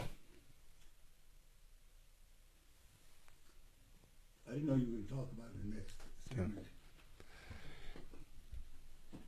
Okay, we're not going to a break. Caroline, let's go ahead and get your question out. Sorry about that. What is going on, Caroline? Hello, thank you for taking my call. I had a propane delivery back in early December, and when I called to order the delivery, I've had this company for years. I'm 80 years old, and I get LEAP, which pays the propane company twice a year for propane for help. So I waited until it was time that I could have that $500 sent to my propane company, and that was in December. So they came out, and the man, he was at the tank and did the tank and then left. Okay. And a couple of weeks later, I got a bill in the mail from the propane company up. All right, Caroline, we will dig into that in just a minute. Hang on, we've got to take a break real quick. Thank you.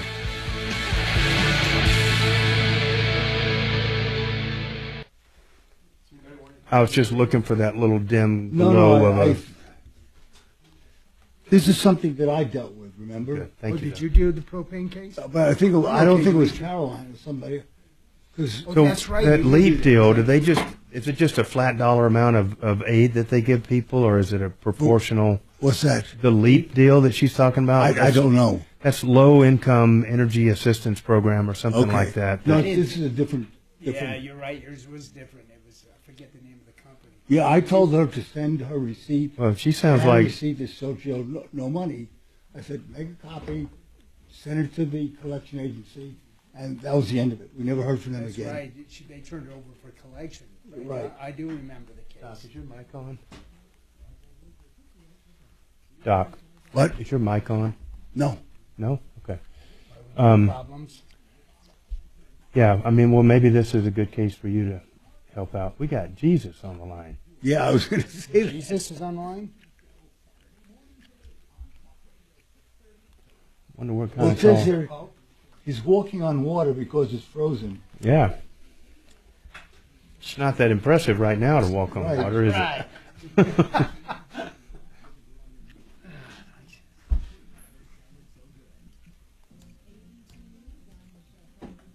They'll let anybody call into the show.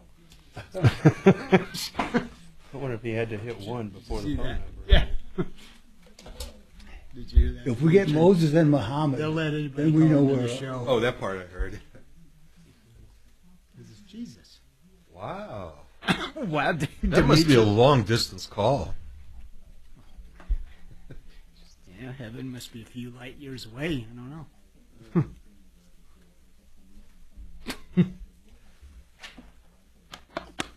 You know, I've been looking at the chat line with the Oh, Critical have you? Eye for the past week or so. It's all dribble. I mean, it's just. I haven't looked at it's it, like, Doc. It's like Dribble? junior high school stuff. I know they all want Mark to stomp on them. I heard that the other day. They're egging Mark to put him in timeout. Do you know about that, Doc? They're trying to get put in timeout? Yeah, they want Mark to put him in. They want Mark Like a badge of honor or something? Yeah, like a badge. That's right. Well, it's not offensive. It's just. I know. It gives them something to people Yeah. that don't have anything to do during the day, Doc. It's either do the chat or watch Days of Our Lives. What's happening, Dragon?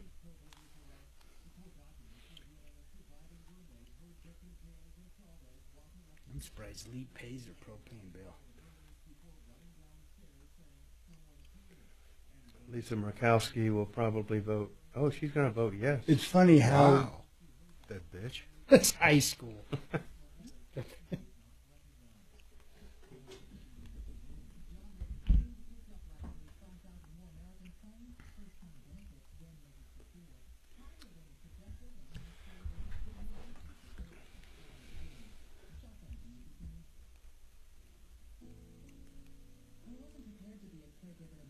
Well, speaking of the chat, Doc, my sister wanted me to ask you a question. She says that you were on the chat or on the air yesterday stating that you knew Libby, you knew your friend was married to Libby Weaver. Yeah. I don't even know. She's an anchor, and you said she was a bad. No, bad I person. just said. Was she a goofball? What? Was she a goofball or something? I didn't. All I said was my friend was married to her. Oh, I thought they said you had some gossip on No, Libby they Weaver. wanted me to give some. Yeah, they said that Doc ask if Doc has dirt on Libby Weaver. And if I did, I wouldn't put it on the chat anyway. Okay, who the fuck's Libby Right? Weaver? Yeah. But you knew her? Your friend was married to her? Excuse me? Your friend was married to her? Yeah, for quite a while. Oh. Well, I looked up that she's a realtor now. I guess she's a realtor.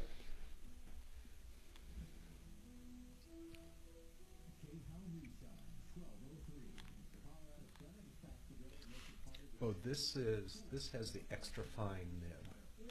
Is that the one you bought a few weeks ago? Yeah, this one has the medium nib. Yeah. And now it has red ink. Oh, you got red on it. Huh? What kind of pen is that? Oh, they're fountain. We both like fountain pens. Oh, is that a So we're fountain just pen? comparing nibs. So the red has. That's your old one. Yeah, you're always welcome to try both of them if you'd like to. Want to try it, Don? You know, it's very difficult for lefties to use a fountain. You're a Yeah, lefty. I and never agree. do that. I saw somebody trying to do that and it didn't work out. You're a lefty? Yeah. I didn't never. Thank God I'm not a lefty. I'd be Yeah. in fucking trouble. I saw somebody trying to do that, and it was You almost have- comical. You really have to contort your writing Yeah, hand. that's what this guy had to do, and it still didn't work well. I'd have to put I mean, it's duct bad tape. enough- I'd have to put duct tape on mine. I mean, it's bad enough that I have a doctor's handwriting. To put a fountain pen in my hand And it's- would be even worse. That does have a nice tip. He'd have Yeah. ink all over him and shit, you know. Yeah, I really like the fine, the Yeah, extra fine let nib. me try my quarter signatures. I used to Everybody that I've ever known that used a fountain pen is like constantly cleaning up and changing stuff. And things have changed. Really? This is very modern. These are both German. No, I got it. Yeah. Made by a company called Lamy. They're world famous for super high quality fountain pens. And other pens as well. Yeah. But no, I don't get... No dirt on Libby Weaver, huh? Right. There's no... I mean, I don't get smudges, you know. Oh, cool.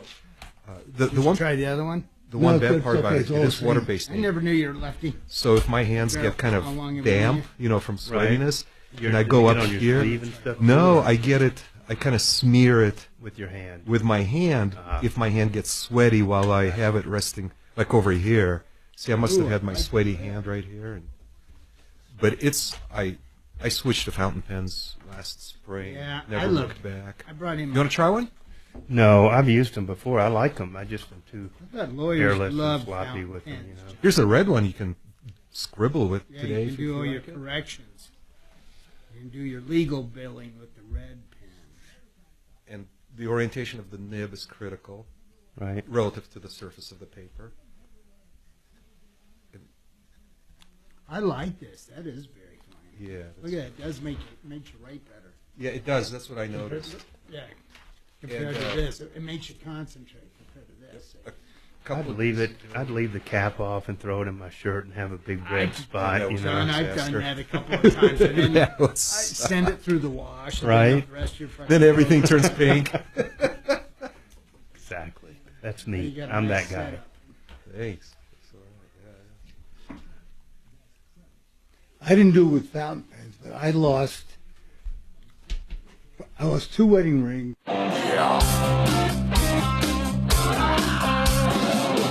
Ripped off, bad news.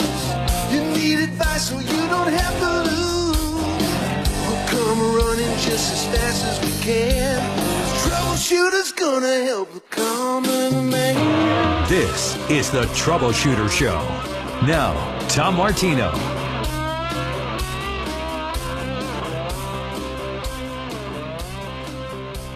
All right. John Fuller here, filling in for Tom Martino on the Troubleshooter Network. It is the second half of the show, and we are rocking and rolling here. We are finishing up with Caroline. Caroline was telling us that her story, she got her propane filled. She's on the LEAP assistance program. Tell us the rest of the story, Caroline. What's going on? Okay. They came, and a couple of weeks after they left, this was back in December, I got a statement from the propane company for $345. And, I called them and, said that I had LEAP and I had to wait till I get that $500 and I get as much propane as I can get for $500. Now, was that $345 after they applied the 5, or the 5 never showed up? Who never showed up? I said, was that really $845 of propane, and you're saying they just applied the 5 and sent you a bill for the balance? Yeah, they sent me a bill for the balance, and it was supposed to have been $512 with my LEAP. And so I called them and said, I ordered just $500 worth, which is 200 gallons, and I've got this bill. And they said we're sorry, the driver looked at the wrong ticket and, filled your tank. And that's the difference. And they said, well, don't worry about it. It was our fault. So I just let it be. And now I've gotten another thing in the mail for that $345 that they say that I got that amount of propane that I owe that. And I don't want to have to go to collections and all, but no, I understand. So, I don't Caroline, have the money. Did they send you an email or confirm for you that they weren't going to pursue that balance over the 500? No, it was just on the phone. Do you remember who you talked to? I don't. Hey, Caroline, I have a question. You said you get the $500 twice a year? Right. Okay, so Yeah, the I next get it. time that you do for the 500, you should only get $155 worth of propane, Right. and that should balance it out. I think the issue is they're going to turn her over to collections, and she's getting mailing and stuff. So maybe, do you think you'd be able to help her with this, Doc? I'll definitely talk to Caroline. So, Caroline, I'm going to assign this over to our deputy doc here, who is fantastic at getting to the bottom of these issues. And I think that just reaching out to this propane company and either working something out in anticipation of the next leap payment or getting something documented that they're not going to pursue collection of the the overage that they delivered to you is in order. So we'll take care of it one way or the other. Yeah, we'll hand it over to Doc, and then we'll look forward to a follow-up here in the not-too-distant future. Does that sound okay, Caroline?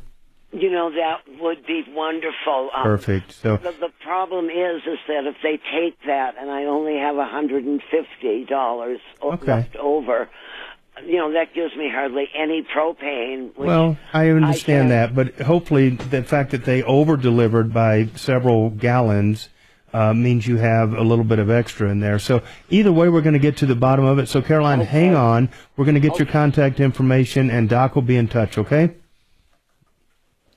Thanks for calling, Caroline. We're going to next go to Jesus on the line, who has a question about car insurance. Jesus, thanks for calling. What's going on? Hey, John. Yes, I had a quick question. So I was rear-ended about 2 weeks ago. Okay. And it wasn't my fault, and there's another vehicle involved. And the insurance company wants me to submit a claim with my insurance due to possible limit issues. Okay. Were you injured in this accident, Jesus? And I was not. So we're just talking about property damage here, right?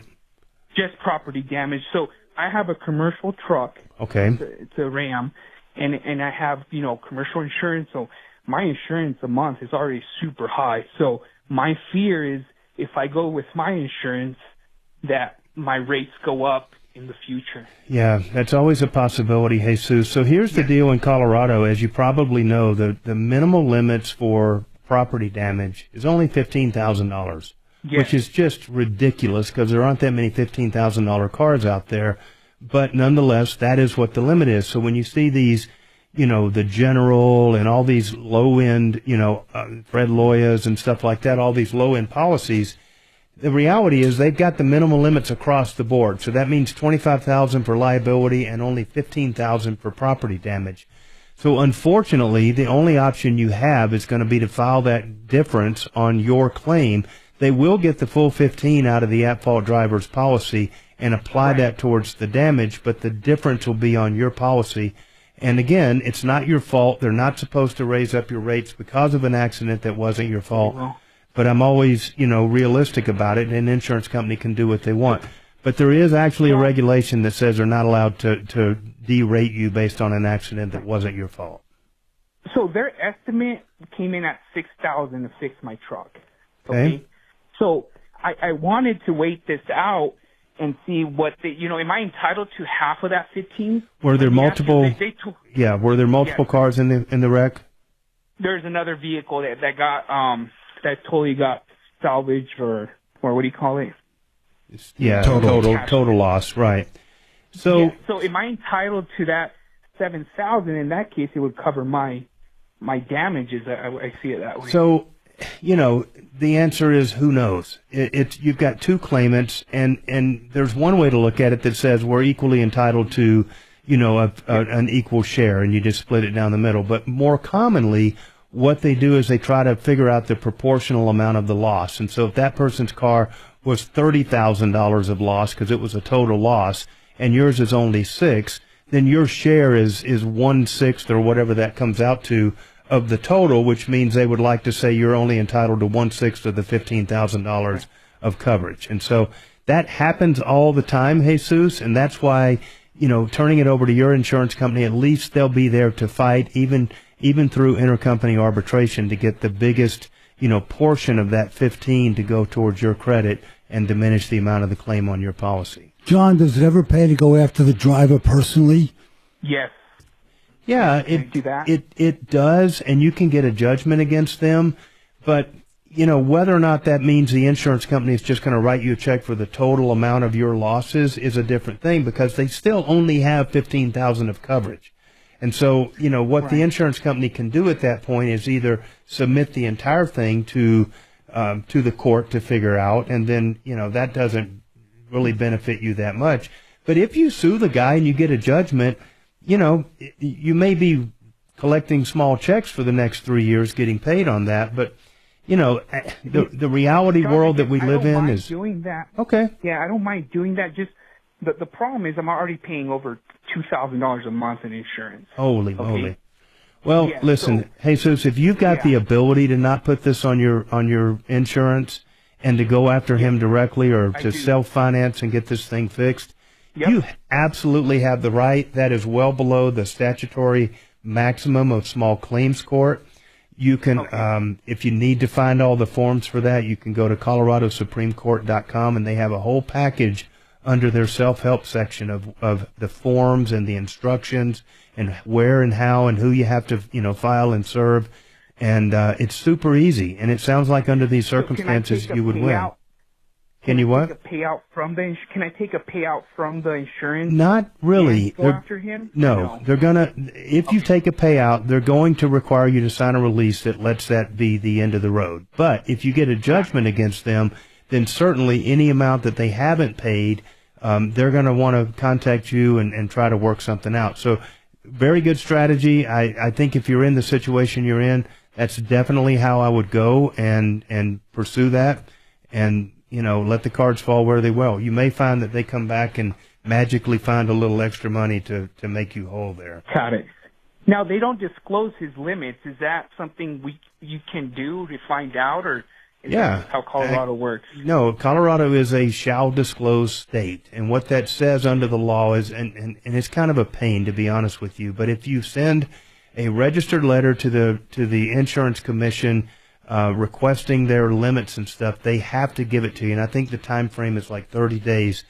But got it. I'm going to send that in. But you can absolutely do that. Look that up on the insurance company regulations, and if you want to contact my office later on, we can direct you to the exact statute that you can cite. I don't have it right here at my fingertips, but yeah, you send that letter out, and they'll tell you what the limits are. And usually, if they're in this situation where they're claiming minimal limits and they don't have enough coverage, they'll tell you what the coverage is. They can't just say, we don't have enough, but I'm not allowed to tell you what our limits are. They keep saying that it may reach limits. It may like that's what they keep saying. Yeah. And they get very aggravated on the phone.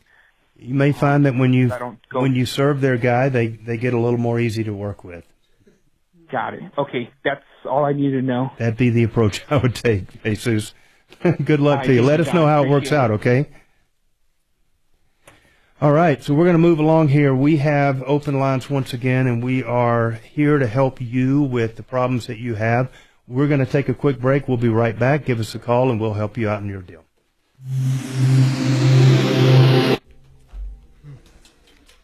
Interesting. John, let me know when I can start in with my questions. I will. Next segment. Awesome. You gonna pepper John with some questions to me? But they're good ones. We're going to play Stump the PI Lawyer. Oh, good. Oh, good. we should also have another game called Do I Have a Case? And people call in, they're like, hey. They already had, there's this guy on the radio. Yeah. Have you ever listened to Handle on the Law? Yeah. What? Oh, you should. Yeah, I don't listen to the radio. That's his byline. That he does the show for 2 hours, and it's this is Handle on the Law, where you call up and I tell you have absolutely no case. Yeah, he just slams it. Oh, we should do that now. You have no case. But he's really popular. He's throughout the country. Yeah. Isn't he national? Well, he's really sarcastic and he's really interesting to listen to. It's a close vote, 46-47. Wow. Just got to win by one. Well, he's got to just get 4, because if he gets 50, then Vance will vote for him. That is a close vote, isn't it? I think. Yeah, then Vance can just tip it over, huh? Yeah, I wonder who's hanging out here at the end trying to wheel and deal.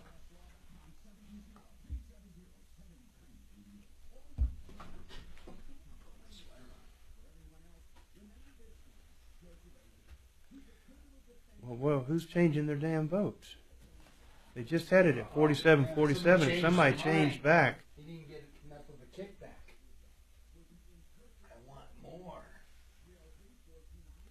It didn't change to a no. He just unchecked the yes.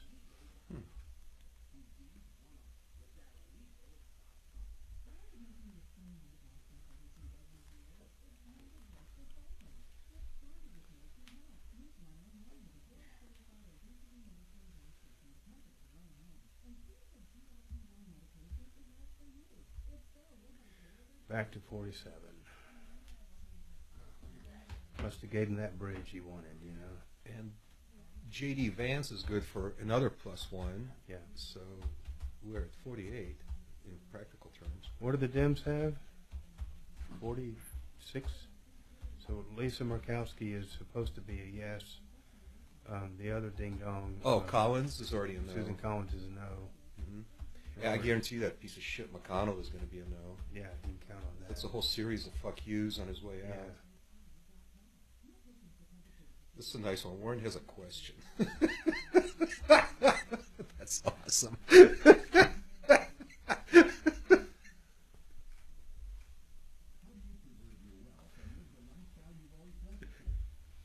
Can we get more descriptive on the topics there, the call issues?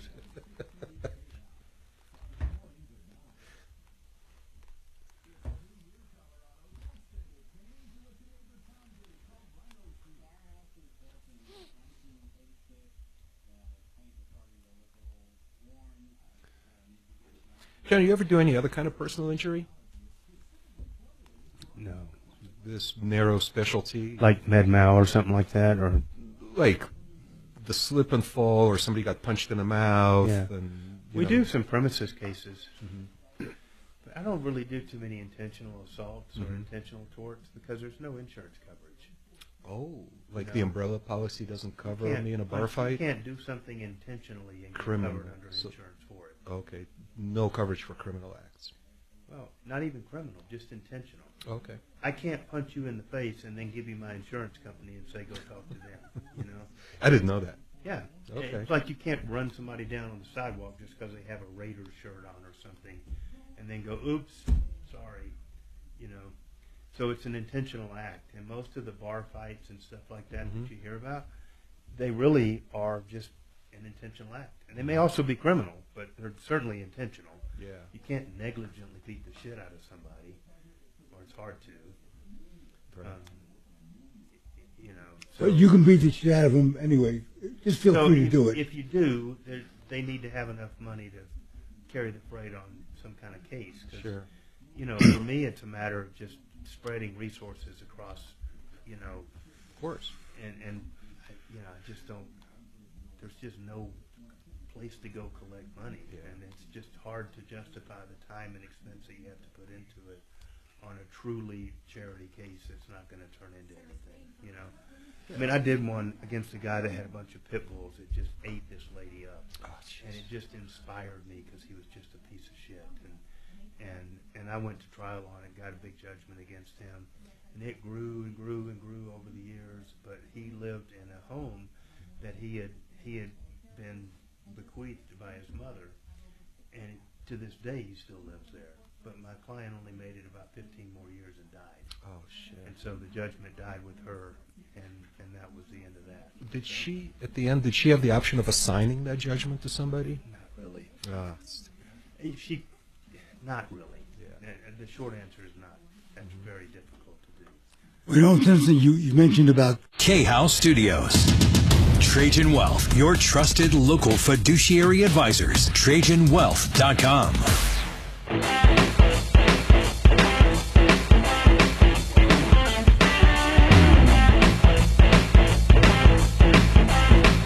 All right. John Fuller back sitting in for Tom Martino on the Troubleshooter Show. We are having a great time this afternoon talking about things. We're going to go to the phones here. We've got a question from Warren. Warren, what is going on with you, sir? Actually, hi, John. I think it's you I talked to like several months ago. Okay. I wanted to add my wife to the deed of our house. Okay. You said to do a quick claim deed. I talked to Chapa, who has our loan. Okay. And they said I only need to just send them a handwritten letter signing it adding my wife to the deed. Signing a quick claim or just signing the letter? They said not, that they didn't have to do a quick claim. I don't understand why that is. Yeah, I would suggest that that's not good advice, because no signed letter is going to actually transfer an interest in that property. Now, here's the issue you may run into, Warren, is that sometimes these loan companies have a provision in the actual deed that's like a due on sale clause. And if you actually transfer it, even though it's really not a sale, but you are transferring it technically from you to you and your wife in some fashion, either tenants in common or joint tenants or whatever it is you guys may do. And so it technically is a sale, and it does change to a slight degree the strength of their, first deed of trust position on there. And so some of them don't really care, but other ones are really opposed to any sort of a transfer like that. So the best thing that we can probably do is put you on hold, and let's get a real estate attorney here to see if we can really narrow down the advice on that. So Warren, hang on. We're going to get an expert on the line and see if we can't get a specific answer to your question. Okay, sir? I appreciate it. Thank you. All right. You hang on the phone here. So we're going to call and see if we can get an expert on the line and take care of that. So we're going to move to a slightly different feature here. Mr. Dimitri has come into the studio today with an entire list of questions here. Stump the PI attorney, and we're going to see if I can't answer a few of those to help out people. So, thanks, John. I've always wondered about this thing. If I get in a car crash and the other driver is at fault, and this is in the context of preserving both my credibility and ability to recover monetary damages, should I be able to prove some. Let's say a guy's in a car crash. He gets banged up a little bit, some bruises, some aches, maybe a bloody lip.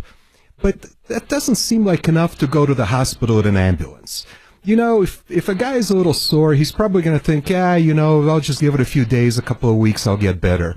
So he declines the ambulance services, goes home, and over the next couple of weeks, some of the bruises heal, but now, the neck is getting a little bit more painful, or the knee is getting a little more painful, and then he finally goes to the urgent care, and they said, oh yeah, you've got all of this damage, and it's actually serious to moderate to serious damage. Did this hypothetical guy really give up any of his ability to recover by not going to the hospital right away? He hasn't given it up, but he's certainly made it more difficult to carry his burden of proof. So as the plaintiff in the accident, you have the burden of proving that all of the claimed injuries were reasonable, necessary, and related to the accident. Okay? And so that's really the reason why we really try to get people to go to the emergency room, go to urgent care, do whatever they can do to help begin to document those injuries. So even if you go and get discharged, say, and just monitor and see how you feel in a few days, and then you find out that it's much more serious, at least you kind of put a place marker in place that you can go back and say, I went, and this is what they told me to do. One of the worst things that I just hate seeing is people that go home and then get on YouTube and figure out what the exercises are to do to help my neck at home and stuff like that, because let me tell you, that has zero credibility that you had that problem, that you did those exercises, that a doctor would have told you to do those exercises, or worse yet, that you would have been instructed to take off work or any of those things. I mean, you've got to keep in mind that you have that burden of proof, and it starts from the moment that crash ends until the moment that we sit down and work out a settlement with that insurance company. And is it better to go from the perspective of maintaining credibility in the context of proving these damages? Is it better to go to the emergency room or going to, the nearest urgent care, which will probably cost $20,000 less per visit? Are those two about the same, or is it better to go to someplace really serious, even though if you don't feel like you really need to be in the back of an ambulance right now? Well, you don't have to take an ambulance to the ER. And many people, if their car is drivable or if they have a family member that comes out to the scene, they'll take their own vehicle to the ER and get checked out. And that's perfectly fine. Some people have, for instance, Kaiser, and they want to go to a Kaiser doctor or a Kaiser hospital instead of the one right across the street where they're going to get taken. And there's nothing wrong with that, okay? I have nothing against an urgent care facility either. However, most urgent care facilities aren't going to have the ability to do an MRI. Only some of them have the ability to do x-rays. Not all of them have really high-end x-rays and stuff. So the quality of the care that you get, if you have something more than just a bump and a bruise, may really be better at the emergency room than at the urgent care center. As far as the cost of it is concerned, I get that, but we run into that in every case. I mean, we're juggling available sources of payment between MedPay, private health insurance, liens, anything under the sun to try to get our clients the care that they need. So it's better to take care of you and let us worry about the bill down the road than it is to not get the care at all and not spend that money. Now, thank you, John. Now, in front of you, you have a printout. That's my auto insurance policy limits over there. Can you take a look at that and let me know how much of that can I use for my own hospital or urgent care bills without relying on the other driver's insurance right off the bat? Yeah, so you've got pretty good insurance here. So, listen, I'm going to talk about a scenario in a few minutes where having insurance or having the other side's insurance can sometimes be a problem. And for the first time, and this client I'm sure is listening right now and will know that I'm talking about them, but for the first time, this is a case where I almost hope that the other guy doesn't have insurance. But to look at your policy here, we have a mandatory coverage in Colorado called MedPay. And it's an optional coverage. It's mandatory, but you can waive it. So whatever that means, mandatory with an asterisk next to it. And but if you don't waive it, the standard amount of MedPay is $5,000. Not all carriers will offer unlimited MedPay. Some will offer 10, some will offer 50 or 100,000. Your carrier, I don't know who it is, but they seem to be offering 25. I would guess maybe State Farm or something on that. Ding, ding, ding. Yeah. Man, you've done this before, and they told me that's the maximum of all of those line items. State Farm offers $25,000 in MedPay, and that's a good coverage. And we'll talk about right after the break exactly how MedPay gets used in an accident, but we're starting off on a good level, and we'll go from there when we get right back.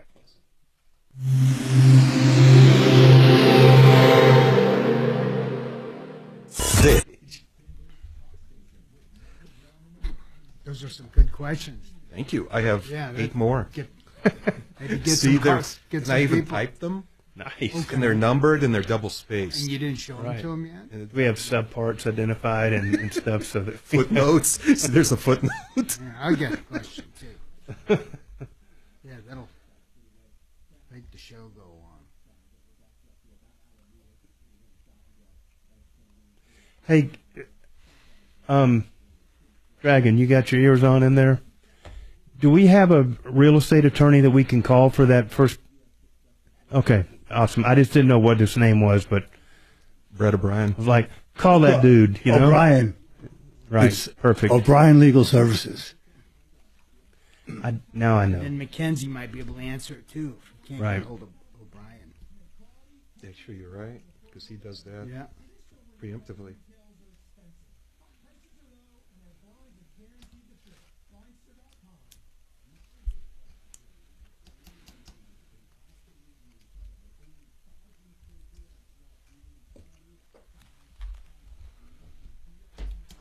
Could probably use a list of the experts over here. It's like, we got an expert for that. Get that fella on the line. What's his name?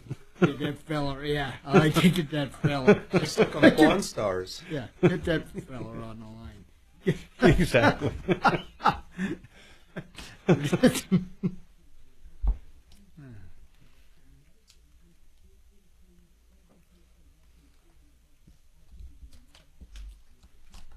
Oh, well, he was confirmed, 5149. Oh, he got in? Yeah.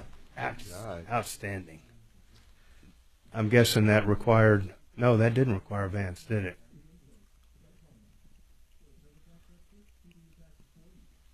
Yeah, it was damn close. Well, you knew it was going to be within a point or two. That guy's going to do some house cleaning in there. Yes, he is. They're going to lose their damn mind on him. I suppose we need to have another rally. Brad is not available. What? He's in court. Well, that's not a good excuse. Well, you know, I don't make up the excuses. We got anybody else? Who were y'all thinking of? if Well, Brad is in Dan, court. Dan McKenzie. How about Dan McKenzie? He wills and trusts. He might know. Yeah, he would. Call him up and ask him if he can answer a question about a quitclaim deed. They quitclaim stuff all the time. It's right up his alley. Yeah, I've used him. It's right up his alley. He'll know. They're doing it for estate purposes, so it should be right up his alley. Get that feller McKenzie on the line. Get that feller on the phone. My brother's a pilot for Southwest, and I was talking to him about that plane crash and stuff, and it's like, what happened was he was supposed to rear up on that thing at the very end, and he didn't do it. He didn't flare. He's like, that's exactly right. It's a failure to rear up. They call it flare. Yeah. We call that a FRU or something, It's or a flare. Failure to arrest descent. I mean, that plane no, I looked know like to a flare, but it's not as fun to say flare as to make up your own thing. And then we went on to the next category and said we've got a Cat 1, Cat 2, Cat 3, and Cat 4 RFA, you know, failure, rear up failure, you know. I was telling someone the other day, you know, the NTSB is really good at figuring out what caused crashes. I mean, I've seen videos where it's down to like a cotter pin in some place that you would never think of that led to a series of accidents. They will find out exactly what happened. Yeah, we called it a failure to FTR, failure to rear. Caller hung up. Whatever it is, they will find out. But everybody needs to keep their mouth shut until they do the investigation. Yeah, absolutely. You still want me to get Dan McKenzie on? Sure, if you want to. We can still answer the question.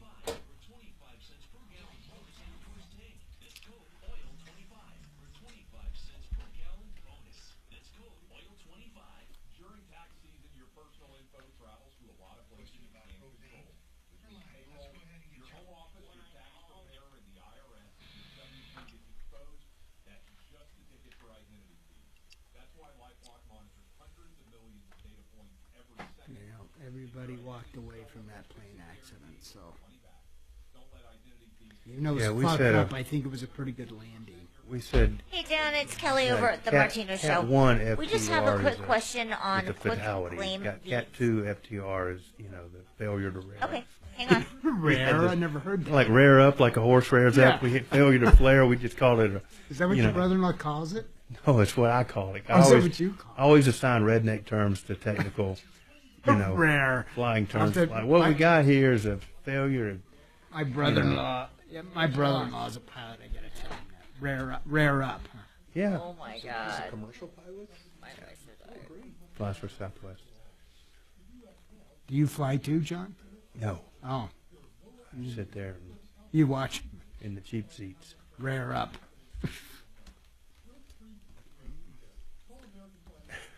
We just. Are you the one that had the picture of that tailwind? I wanted to see Yeah. that. I would like for you to send that to me. Yeah. I want to show it to my brother. It was 600 670 miles or something like that. Well, 611, I think, Yeah, ground that speed. was. Find out what your case is worth. Call Fuller.com. Denver's talk station, 630 KHOW.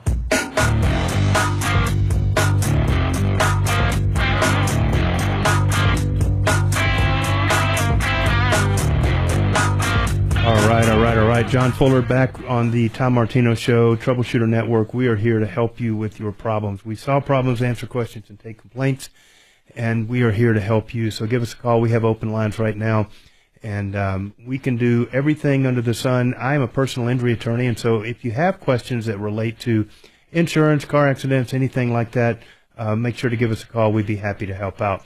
We had a call on the last segment named Warren, who was interested in transferring his sole interest in his home over to both him and his wife, and he wanted to do that via a quitclaim deed, and was told by his mortgage company that all he had to do was just send a letter saying, I'd like to add her to the deed, and that somehow that would make it happen. And that, to me, sounds a little less than the formal way to do that. And so I wanted to get Dan McKenzie on the line with OLS Law to talk to us about exactly, does that do it? Can you just send a letter to the mortgage company, or are they going to have to follow up with a more formal quitclaim deed or some other transference to get her on that deed? Yeah, you got to do a deed to get her on the deed. I think the mortgage company might have been thinking they were asking about maybe adding her to the loan, and I guess it's good to hear that they're open to doing that without requiring a refinance. But to actually get her on the deed would require a deed from him to both of them. Dan, in your practice, do you ever run into problems with like a due on sale clause when in your estate planning and stuff you want to, juggle around the ownership of a property? I mean, do the mortgage companies normally let you do that, or do they sometimes balk? You have to be careful. I mean, if you're quit claiming it from yourself to a revocable living trust that you're setting up, there's no due on sale clause issue. If you're moving it over into like an LLC, like if it's a rental property, that is an issue we warn clients about a lot, is that could be considered a sale. So anything other than a revocable living trust, yes, there are some concerns. I don't know if adding a spouse, I mean, he's still going to be on that deed. Right. He's still responsible for that loan. I don't know that would necessarily trigger the due on sale clause, but it sounds like he's already conferred with them, and they said that, and it seems like they're saying that it wouldn't do that. It seems like you probably have a better idea of what they were saying. They probably thought she was just getting added to the loan. But let me ask you this: would it also matter how they plan to take the property through that quitclaim deed? Like if they wanted to do it as tenants in common versus joint tenancy, would that potentially raise an issue with the mortgage company? Yeah, I could see that, because if they do it as tenants in common, she's going to own a separate share from half of the property, right? Yeah, and if she passed away, her share could go to someone other than him potentially, which happens sometimes by accident. So I could see them being more concerned about that. Are there ways, if they were to contact you, that you could still accomplish giving her an interest in the property or protecting her interest in the event that he passed away, if they did have an ornery little due on sale clause? Yeah, I mean, there's something else to consider as a beneficiary deed, just saying she would get the house if he passed away, and that does not affect current ownership. So that's also a way to potentially do it. But whatever they do, I would say, don't do this on your own. A lot of people do this on their own because it seems like it's a transaction between me and my wife, and it's no big deal. And we've seen things like the husband, instead of quit claiming it to both of them, quit claims it to her, and now she owns it. And they thought, we'll just do it this way, and that'll put her on there. It's like, no, you just transferred ownership 100% from you to 100% her. Right. What you just said actually happens all the time. People put the person on the deed and don't specify that it's joint, and if it's not specified that it's joint, then it is tenants in common. Right. And that's a fine way to own property together, but you want to understand what the legal implications of that are. So I would just tell your caller, yes, you can absolutely add her to the deed. It's not hard to do. You do need a deed. Don't do it on your own. Yeah, I think that's great advice, Dan. Dan, tell the listeners how they can get a hold of you to follow up on this. They can call us at 833-CO-PLANS or go to coplans.co. I have a question for Dan. Go ahead, Bo. Hi, Dan. It's Bo. And I am going to come into your office next month and finish up. I haven't forgotten. Okay. I do have a question on these beneficiary deeds. Now, there's a beneficiary deed. Do you need to file that while you're alive, or does it get recorded after death? No, you have to record it during lifetime. If it's not recorded during lifetime, it will not be effective. Okay. All right. Yeah, very interesting. Thank you. Here's another question. What if we have a beneficiary deed and the beneficiary predeceases the deed holder? Does that just make it null and void? It just becomes a normal deed at that point, or what? That is an interesting question that I actually don't know the answer to off the top of my head. I would suspect that, yes, it probably does become null and void, but I guess I'd have to check to make sure it doesn't become part of that person's estate. Right. But it seems like, yes, if they're not around, I mean, we put their address on that deed to reflect that it's very personalized to them. So I would say if the deed does not say to them or their descendants, I suspect that the default is it would just be void. Just be void at that point. Yeah. Don't hold me to that. All right, won't hold you to it. Dan, thank you for the information. We appreciate it. The callers have your information. It's 833-CO-PLANS. To get a hold of Dan, call him to do all of your estate planning needs. Thanks, Dan. So we are continuing to go through Dimitri's Stump the PI Lawyer list over here. We do have a couple open lines here. If you have a question you'd like to get on the air, now would be a great time to give us a call. What do you got there, Dimitri? What's your next list? John, I was one of the early adapters in the area of dash cams, and I've just been a religiously constant user of one. Is it better to permanently disable the audio recording feature on the dash cam? Because in the event that becomes evidence, I don't want, or is it possible that if I'm overheard speaking on the phone or playing with a radio or doing something like that, could that be used against me? And is it better just to preemptively disable audio recording? That's going to take more than just a second to answer, so we'll get that right after the break here. Great question, though. Hang on.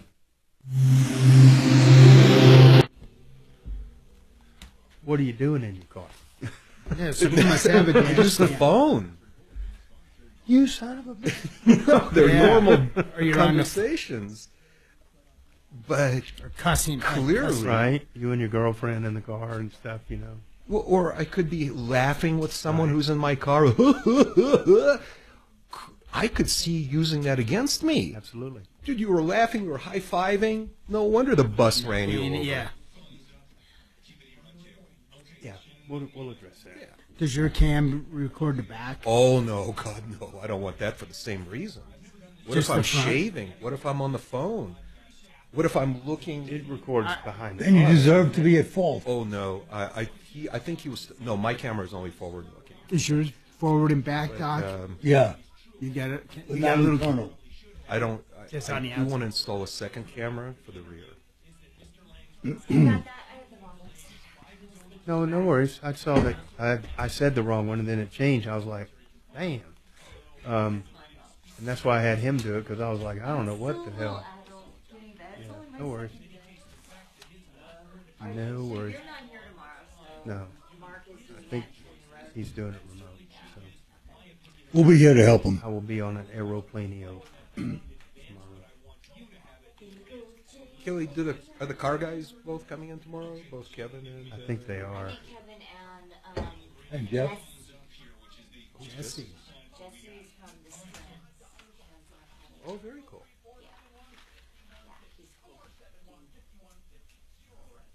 Kelly, do you have that champion window lady's number? She hung up. Oh, she did. Guess it won't be. Doc, what were you asking about the police earlier that you said? I forgot. Excuse me? What did you ask about the cops earlier that I said I was going to get to? About the cops? Something about police. If the police showed up to the scene, I forget. Oh, no, I said if the police don't show up, how do you prove that it was another person that hit you and that you didn't do it yourself? Gotcha. Which you answered. Okay.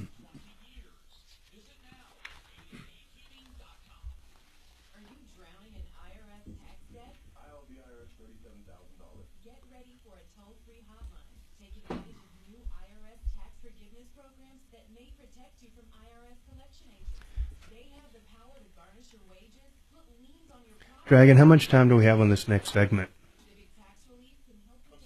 This next segment, how long is it? Okay, thank you.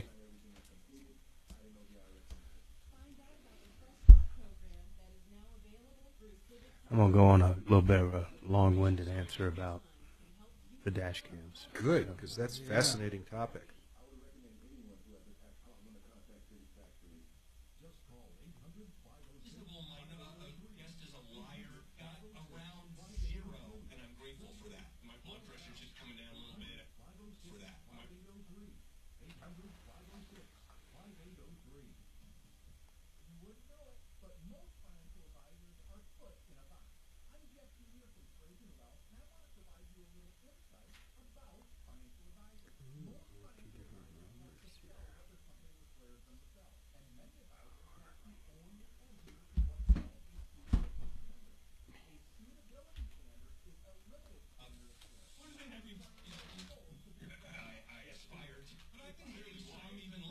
Is Mark going to do the show from like his hotel room? He's Probably. not flying back.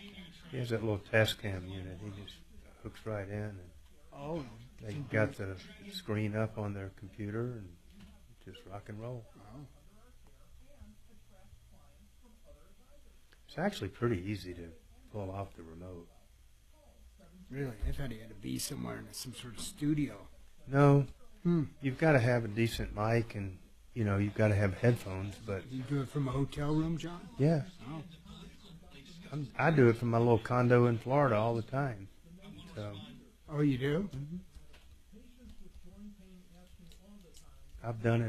I've talked on the show on airplanes, in the car. Yeah, I'm on the airplane. Bars. At Yeah. bars. At bars. At the brewery, at the pubs. Exactly. You guys have got it set up. All right, at the scene of an accident here. Yeah. Don't mind all this noise here. Yeah. It's like clink, clink, clink, Make that a double.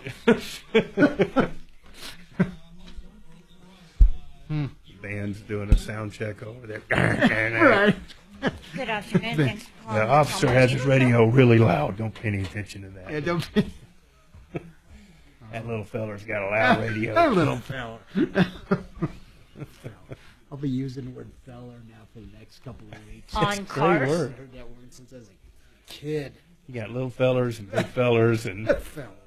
And what'd you call the plane for? Okay, we have a really bad connection, That's a so big I don't old know boy if right you there, have me you know. on a Bluetooth or Got speakerphone rear or up something his that I airplane. can That's barely right. understand you. That's right. It dropped like a rock. Trump just announced his goal is to abolish the IRS. That's better. His goal is what? Whatever you Abolish just the did. IRS. Did you move into a Hallelujah. different area? He says I let like the that guy. outsiders pay. I knew I liked that Okay. feller for something. Yeah, you like that feller. Where you He's gonna are? do something. I love that feller. What is your name? Bill? B-I-L-L? BILL. We got a bill. Bill's on the phone. And you have a... Cutting all the ridiculous funding. Elon Musk. I love what Doge is doing. This is Denver's talk station. Putting money back in our pockets. 630 KHOW.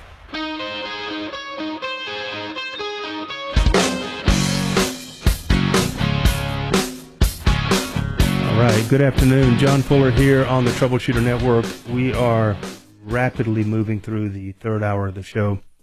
Dimitri asked a question a moment ago about dash cams, and we're going to get into that in some detail.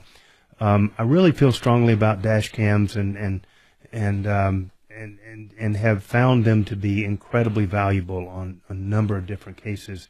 We're going to go to the callers real quick. We've got Paul on the line about a car accident, and then we'll get right back to the dash cams in just a second. Paul, welcome to the show. What's going on? Yeah, John. Is there anything that can be done about fraudulent claims? People that allege that they're hurt and they're really not. I mean, I know of an instance real recently. Someone was rear-ended. I mean, the impact was less than 10 miles an hour, and the other party was claiming, whiplash and Right. Sore necks and everything else. I mean, Did this happen to you, Paul? yes, Yeah. Paul, did you have insurance at the time? yes. So this is one of those things where, as much as you feel that the party had no injury and that any claim of injury is just, fraudulent, the bottom line is that the insurance company in every insurance contract reserves for themselves the discretion to do as they please with these claims. And so I recently was told by a USAA adjuster that, we're going to offer so-and-so. This was a different matter, but it wasn't my client. But they said, we're going to offer so-and-so $500 because, she may just take it before it goes to a lawyer or something. And so, there are times when they just make the game time decision that they want to step in and settle a case to avoid, it going the distance. But here's what I can tell you. There is no room for fraud in the personal injury space beyond just the very bare bones, bottom, frivolous, unsupported claims. Because any time that we're looking at a claim that's going to get into more money or, a claim of future need for medical care or lost wages and stuff, there's just not an insurance company out there that doesn't require proof of those damages, documents and medical records and everything else that support those claimed injuries before they're willing to pony up the money. Now, of course, somebody can go down and file a lawsuit, and who knows what happens in a lawsuit. But generally speaking, juries get it right, and these insurance companies are just not going to pay more than just a token small amount to make somebody go away when there's no real proof or evidence of the injury. And so, if it truly was a 10-mile-an-hour rear-end crash, that's just. I'm not going to say that there aren't injuries that can happen from that crash. But certainly there's going to be a lot more scrutiny from the insurance company. But they reserve that prerogative to make that decision themselves. Right. Well, how discriminating are doctors usually, in such a case? Well, I mean, if you're saying are there doctors out there that will dummy up medical records, I suppose that there are less ethical doctors than others out there, but at the end of the day, I mean, a doctor can write one thing, but when it comes to producing x-rays and MRIs that show the actual damage, that's a lot harder to dummy up. So, I mean, that only goes so far if you have a doctor that's willing to stretch the truth a little bit. And in my practice, I can't just get a single doctor's note without any other supporting documentation and get a great outcome on a case. And so certainly my law firm would never take on a case like that, and we'd never work with a doctor that was known for doing dummied up reports. So it's kind of a self-policing type environment out there. I can't say it never happens, but it certainly doesn't happen on a wide-scale basis. Hey, Paul, do you have proof that it was a 10-mile-an-hour crash? Or just no. by the limited damage on your car? Just by limited damage on my car. Does that have any effect, John?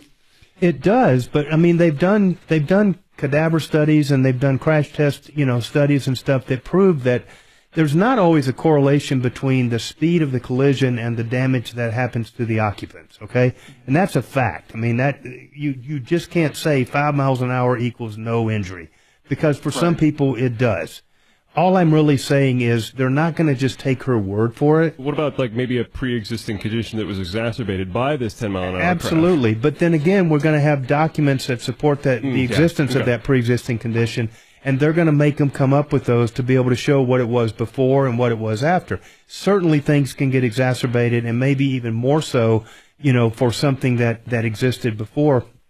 But they're just not going to do it based on the word of the injured party. They're going to require that extra documentation, those scans, those MRIs, the things that can help prove it up. So good luck to you, Paul. Your carrier is keeping an eye on this, I promise, and they're not just going to pay out a big, huge sum of money without there being some hard evidence and proof of the other person's injuries. All right? I appreciate the call, Paul. We'll be moving on here. We have Dimitri's question still pending about the dash cams. Let's talk about dash cams. So I'm going to take a little bit of a tangent here. So I was talking to a client this morning who happens to be a police officer on a large metro police agency. And so the topic comes up, and this particular client has many times told me, John, you're always dissing on the cops. You're always, talking bad about the lazy cops and everything else. And I explained to him, and I'll explain to the listeners today, here's my true feeling about it. I don't think it's a surprise to anybody that the cops are understaffed these days. He said on his agency they were at about 80% of the number of police officers that they should have just to be adequately staffed. And so you effectively have 80% of the cops doing 100% of the job. And so it's no secret that when they show up at the scene of an accident, they can really go two ways. They can do the minimal that they need to get up to the next 3 or 4 calls that are stacked up on their agenda, or they can take their time and do a really exhaustive, police investigation. Sometimes they take the former route, and we end up with less information that we would like. We'll be right back after this break. We'll pick that up where I left off.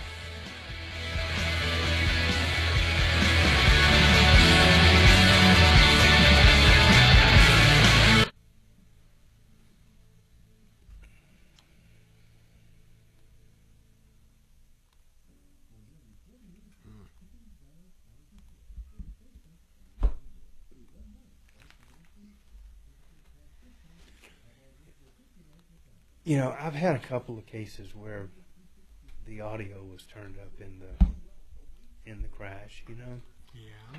And normally it's like a really loud crash, and then usually something following, like, what the F was that? Or, sure. you know, holy shit, what just happened? And, you know, God stuff damn. like that really comes out. And it actually kind of helps to show how abrupt and scary and, you know, That helps. violent that the accident was. And especially if drinks and shit go flying everywhere and stuff, you know. The puppy goes. I haven't had one where it's like, you know, any of the crazy things that could capture. So audio would be good in this situation. To see that It has been so far in my practice when I've had audio. But I can totally see what you're saying. That could be, well, could like be you're not on good, the phone you know. or talking to somebody. Right. But again, Use it it's against kind of like, you know, I have cases where, you know, my client was maybe accused of being drunk, okay, but not at fault for the accident. They're like, well, he was drinking and driving. Yes, but he did not cause the accident. And so it doesn't matter, you know. And I usually throw in something for style points like, you know, well, you guys got lucky because he was nice and relaxed and he didn't get injured as bad and stuff, you know. Yeah, he just got smashed up against the window. And Right, he just absorbed it and it was all good because he was lubed up, you know. The last time I got called for jury duty and got to the voir dire part of it, there was a lady who claimed she had, quote, severe chronic back pain from an auto accident. And I saw her walking unaided. And so when the lawyer, I said, I don't believe her. I said, I'm a doctor. I've seen many cases where MRIs and x-rays don't correlate with the amount of pain people are claiming. And it's my belief that people overclaim injuries. And You so were I out of said, there in about 2 seconds. I They're was like, out of there, right? yeah. And then a couple other guys like, me too, yeah. Right. They're like, me. I'm leaving with him. But I do think people over-exaggerate. Well, that's kind of redundant, don't you think? That's like misunderestimating, you know. They want that big claim. You know, but here's the thing, Doc. Like, I have had absolutely chronic neck pain for a month, okay? I've been to the chiropractor twice this week. I get no relief. I've been taking Ambien like they're fucking M&Ms and stuff, okay? I can't get this goddamn muscle and shit in my neck to release and stuff, you know? But I work through it, and I just don't do the things that hurt. But you would never know it, that, you know, that's going on by watching me walk around and stuff. Right. You would know it if you watched me drive when I'm trying to look over my shoulder and stuff, and it really hurts to do that, or I, lean to the left or the right. It's bad, but you don't always know. But I think you're an outlier. Well, maybe. I'm just a tough kind of guy, you know.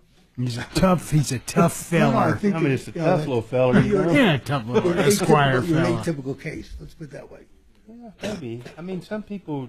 Listen, we've all seen the people in the neck brace and the movie portrayals of PI clients and stuff, you know.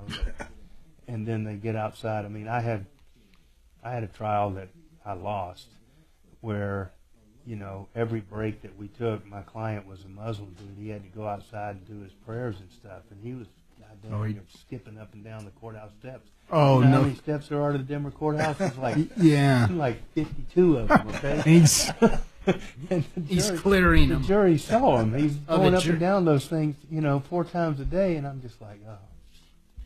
The jury kind of didn't like that at all, you know. I love the scene in one of the Breaking Bad things where let's call Saul was defending it, and he said, okay.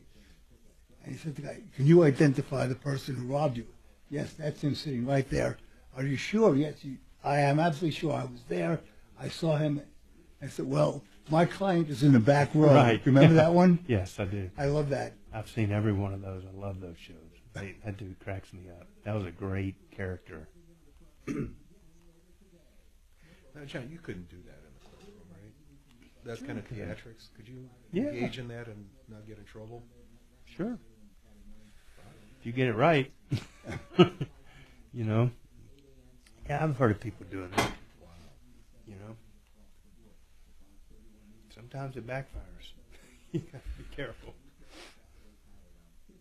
But I mean, it's not as movie quality as you see. You know, it's something you probably want to. The challenge would be you'd have to clear it with the court first. Oh, really? Okay. Yeah, you'd want to do that. I think the judge would get pissed if you did that shit without letting them know. That's what I was asking about. I just kind of assumed. But if you let them know, the prosecutor would also know, and that would be. They wouldn't keep a secret necessarily,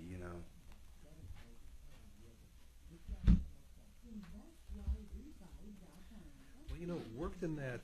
Remember the Father's Day massacre at United Bank? It worked in the defense of James King. Yeah, right. Because he had the sketch. Forgot the really famous criminal defense lawyer who lived in Denver. Garash? Yeah, Walter Garash. Got that case. Yeah. My friend is And, lead detective on it. And he said, how do you know... Who was that? Sinquana or somebody? Jim King? James King. He died about 2 years ago. No, the investigator, the detective you were Tom Butler. Oh, okay. And then there was another guy. And then the prosecutor. I forget the prosecutor. He was good, too. But he lost credibility. He was caught stealing a hairdryer at Walgreens during the frickin' trial. And The policeman? No, the prosecutor, the Jim King, the Denver DA. And of course they plastered that all over the Denver Post, and he really lost credibility. One of the first trials that I ever did was a Denver judge. No, he passed her. Was just holier than thou. I know that case. He was what? Just holier than thou about everything, Not religious, I but got just a story about that. beyond reproach. I just am goody two you shoes want everything. something? I'll tell you all about And usually it's the people that claim right. such higher moral authority the most are the ones that you have to watch out for. Oh yeah, look at all the televangelists that got caught doing shit. That guy. Bonus. Enter it now at khow.com. Keep listening to win on 630 KHOW.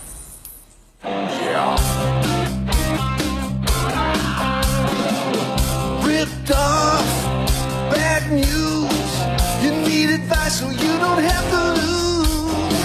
We'll come running just as fast as we can. Troubleshooter's gonna help the common man. This is the Troubleshooter Show. Now, Tom Martino. Good afternoon. This is John Fuller filling in for Tom Martino on the Troubleshooter Network here in the last hour of today's show.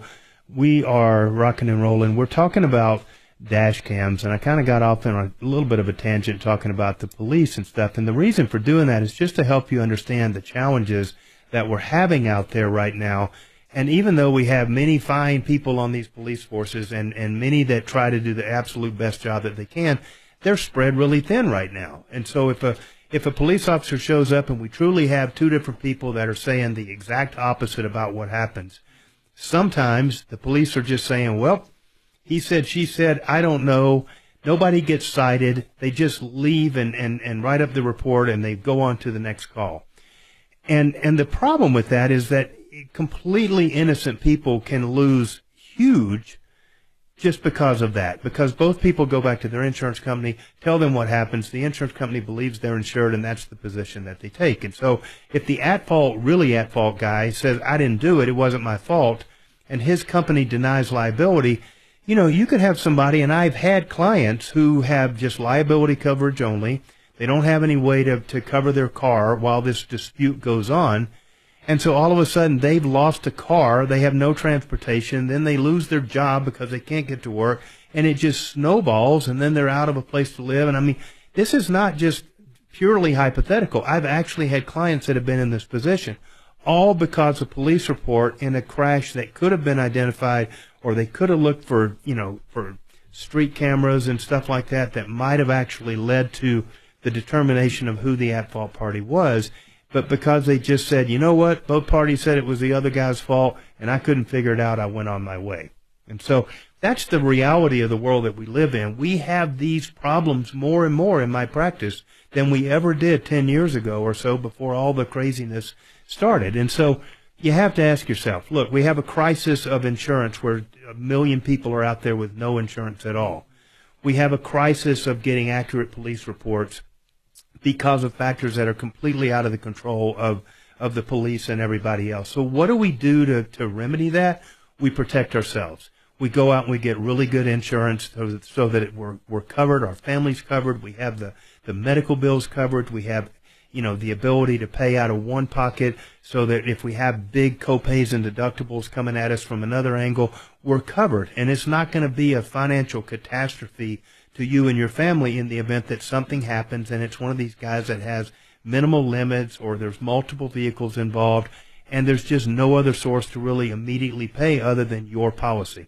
The second thing we do is we get a dash cam, because the only way that you can completely eliminate the question about what happened in the accident and who was at fault and what the color of the light was and what the speed of the other car was and all these factors that go into a fault or a liability determination is to have that camera in your car. And like Doc said, $150 and it's there. You don't even think about it. It comes on every time you get in your car.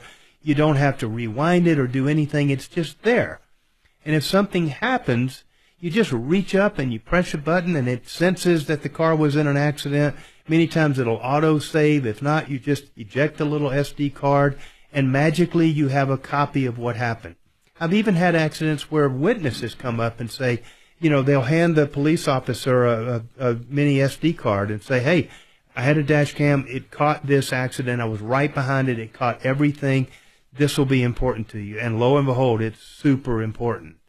So in my opinion, it's just a necessary extra step. We know we need good insurance, but we also know we need these dash cams. It's just a small price to pay to have that extra security and the knowledge that you're covered in case something happens. Unfortunately, people who can pay out of pocket are the people who can pay out of pocket are the people who can afford increased insurance limits. Unfortunately, it's the people who can't afford super insurance that are the ones that can't afford to cover it out of their own pocket.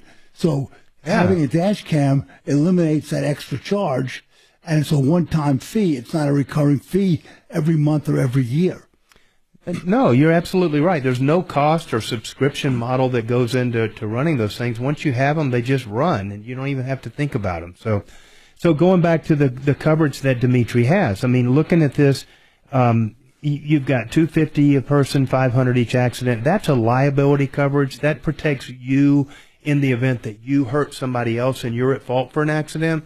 And so that's really good liability coverage. But in my opinion, the only reason why you want to have the $250 and $500 coverage, unless you have just a lot of liquid assets that you really are at risk, is so that you're allowed to have that same exact coverage in uninsured motorist coverage, which you have.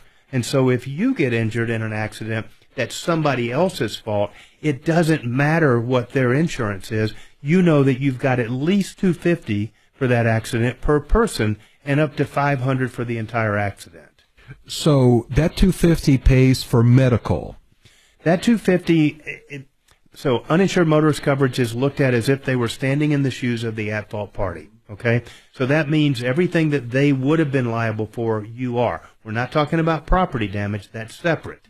But we're talking about your medical bills, your lost wages, your pain and suffering, your future medicals, any physical impairment, all the other damages that would typically be paid for by a well-insured at-fault defendant. They're now being paid for by your own insurance company with a favorable standard of care when they evaluate the damages for you because it's your company. Do you have an umbrella policy? Because that would come in after the insurance limits are reached, correct? Yeah, so an umbrella policy traditionally is an extra liability policy, which would add on to Dimitri's initial coverage of $250 and $500, meaning that if he had additional liability, really hurt somebody or a lot of people, that would stack on top of that and provide additional coverage. But in my opinion, the coolest thing about umbrella policies is that many of them will also sell you an uninsured motorist rider, which is an extra little, a little sub-policy, if you will, that adds the same amount of uninsured motorist coverage to that umbrella policy so that now Dimitri would still have the $250, $500 of underlying limits, but now he has $250 plus $1 million, so $1,250,000 or $1,500,000, depending on the circumstances of the accident. So that's amazing, and all in all, I have to say that your insurance is really not that crazy. Do you have an John, umbrella? does when you're impressed with my insurance coverage, do you feel like that also makes me a more attractive target to litigious claimants? I really don't. I mean, ultimately, it's the damages that are going to drive the claims. And so, if you don't hurt somebody really bad, no matter how much insurance you have, their claim is not going to be that significant. Okay, but what's better, to be uninsured or underinsured and have a huge liability claim coming at you, or to have huge great insurance and their claim is what it is? You know? Yeah, I'd rather have great insurance, and especially since it also seems to be great at covering me. I don't want to rely on the other party's insurance coverage, because odds are they're either not insured or underinsured, or they're going to take off and I'll never figure out who they were anyway. Yeah. That was the driving, motivator for me to max out on every line item on auto insurance. Right. I mentioned earlier, I finally met the first case where I'm actually hoping that the at-fault guy is uninsured, and we'll talk about that in just a second. We've got a caller here, Leroy, with a question on restraining orders. What is going on, Leroy? Yeah, my question is, how do you protect yourself from getting restraining orders from people that you don't even have done nothing to, previous ones? Is this a civil restraining order or the type of restraining order that comes after charges have been filed against you? It's not a civil one. Okay. Is it the ones that the court put in after charges have been filed? No, it's one that a person, like an ex-girlfriend, put it in, saying I'm hacking up phones, doing all this stuff, and they're trying to serve me with restraining order, and I ain't seen this person in 3 or 4 years, and this has happened 2 or 3 times in the past. So that is what we call a civil restraining order. The other one is a criminal restraining order, and it comes after charges have been filed.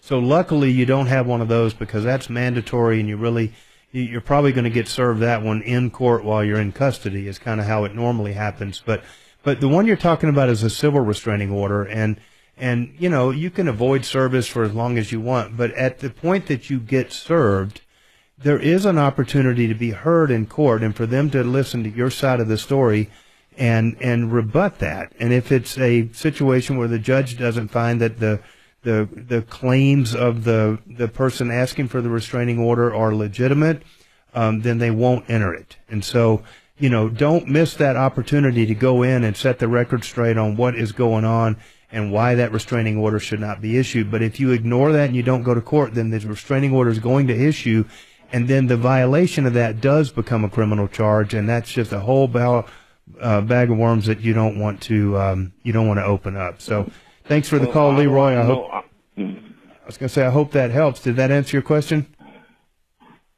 Well, no, not really, because the question is, how do I avoid it? And I don't even know when to go to court, because I ain't received nothing. Because you haven't been served yet. As soon as they actually serve you, you're going to get that court date, and it's going to tell you what court to go to and what time and all that kind of stuff. Okay?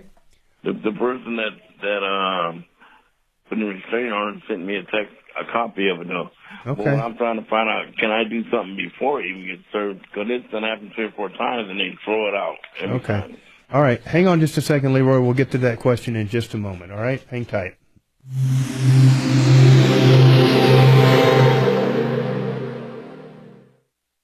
Costs are out of control, with many relying on credit cards to cover essentials. If debt is piling up, you're not alone. Americans collectively owe more than $1 trillion in credit card debt.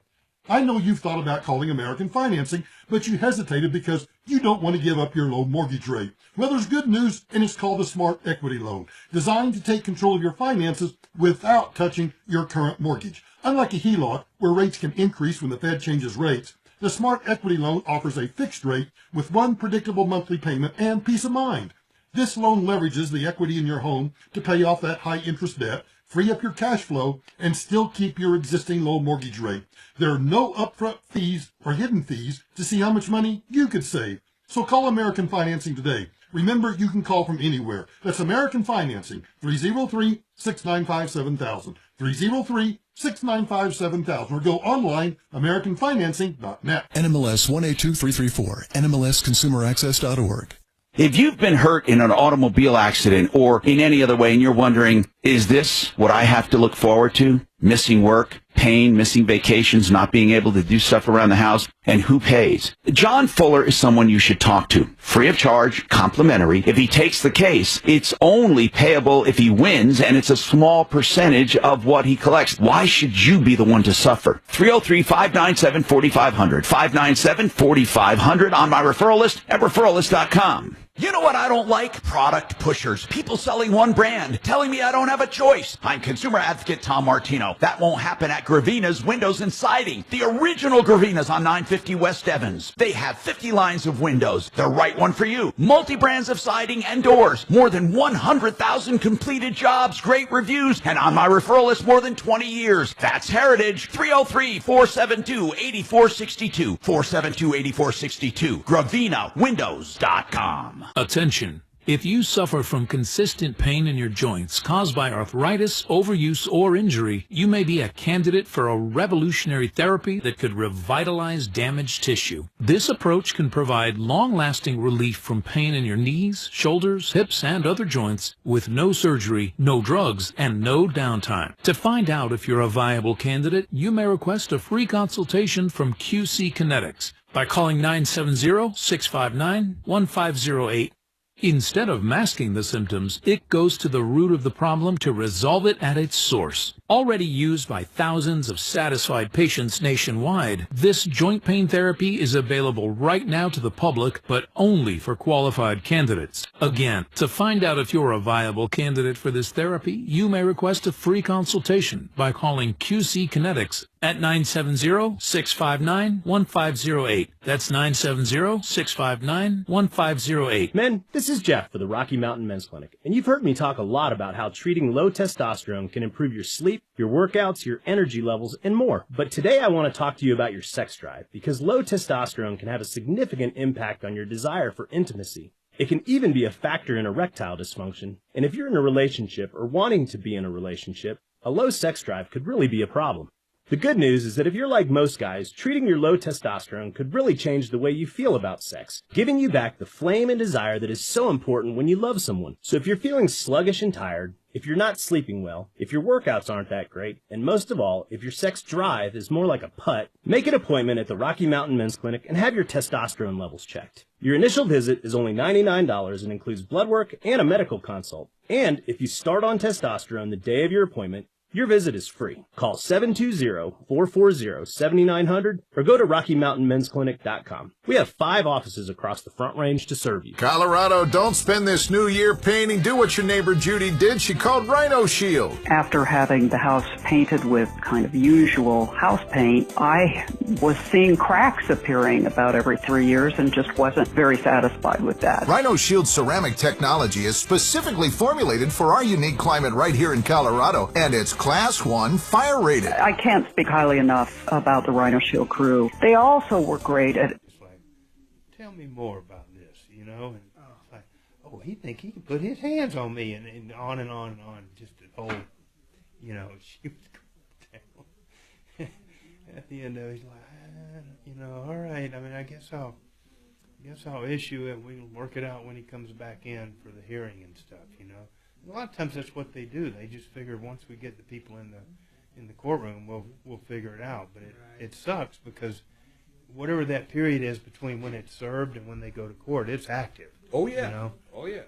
And you know, you have to deal with it. So John, this dipshit that I had served, he didn't show up for the hearing, so it became permanent. Yeah. And the judge explained that permanent actually means permanent. You have to go to court and get it. He has to hire a lawyer to get it removed. Not for another 3 years, 2 years. It can eventually be vacated, but it doesn't die on its own. It doesn't. I didn't know permanent actually was permanent. Kind of what they mean by permanent. But what else in our life is permanent? What'd you do to your neighbor? What about Wealth.com.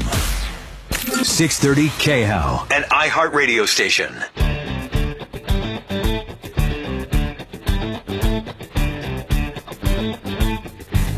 All right, good afternoon. John Fuller here, still filling in for Tom Martino on the Troubleshooter Network. We are going back to Leroy on the line. So, Leroy, So here's the deal. You're saying the gal that's trying to get a restraining order against you has actually texted you a copy of the order, but they haven't actually served it on you. Is that right?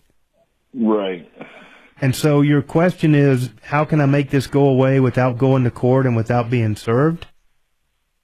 Well, that too, but my real question is, how do you keep someone keep doing this when they wake up and have a bipolar day and just want to just take you to court for no reason? See, I ain't trying to go to get served. I ain't trying to go to no court. I ain't trying to go to no jail. Nothing for something I didn't do. I absolutely understand what you're saying. The challenge is this. She didn't get that order just by filling out paperwork. She had to go in front of the judge and tell the judge what she felt like the credible threat was that you were to her, and she had to use specific examples in order to get the judge to say, yes, we're going to go ahead and issue the temporary restraining order.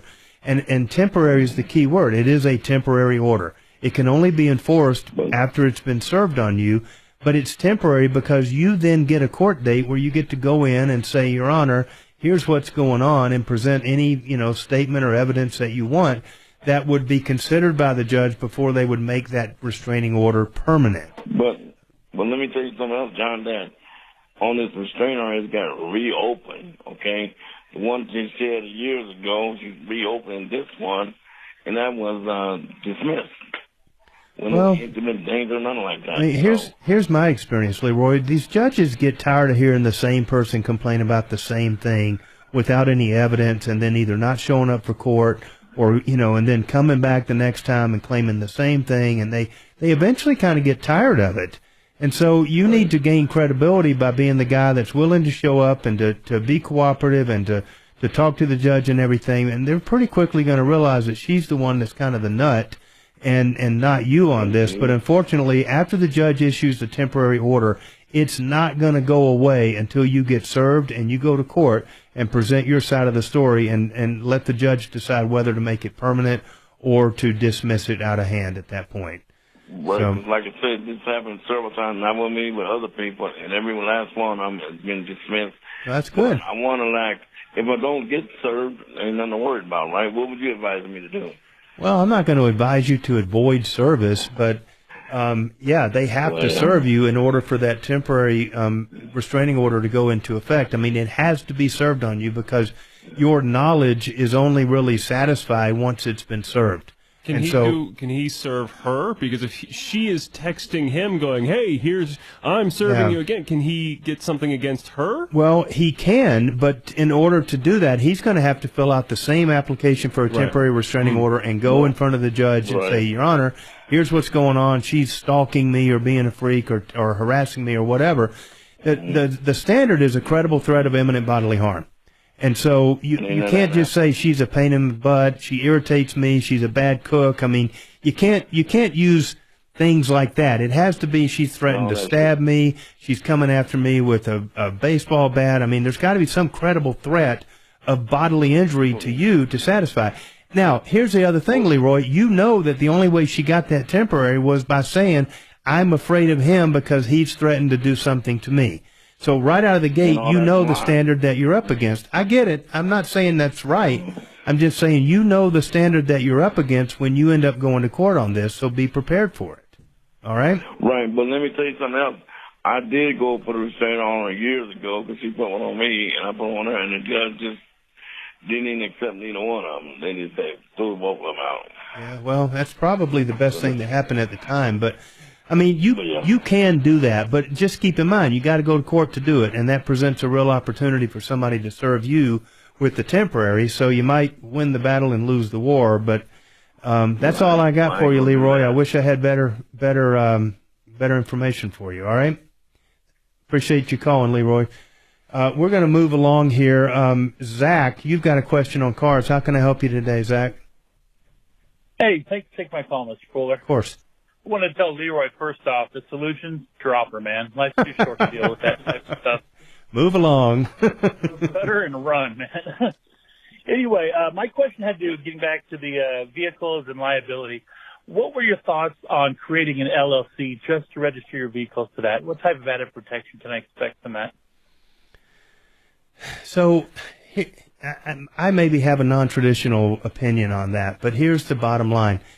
LLCs don't drive cars, okay? People drive cars. And when you're the negligent party that causes an accident, you are personally going to be liable for those damages. And then you're going to be hoping that your assets and your insurance are available to pay that. All that an LLC does is shield the assets of that LLC, or it shields you from personal responsibility for obligations of the LLC. And so if you had an insurance policy that only covered the LLC and they vicariously covered you as a member of the LLC, then in theory they would be limited to the proceeds of that policy. But again, LLCs don't drive cars, so if they come after you directly and personally, you still could have some liability for that accident that you caused, even though you have an LLC. Does that make sense? Yes, sir. Thank you very much.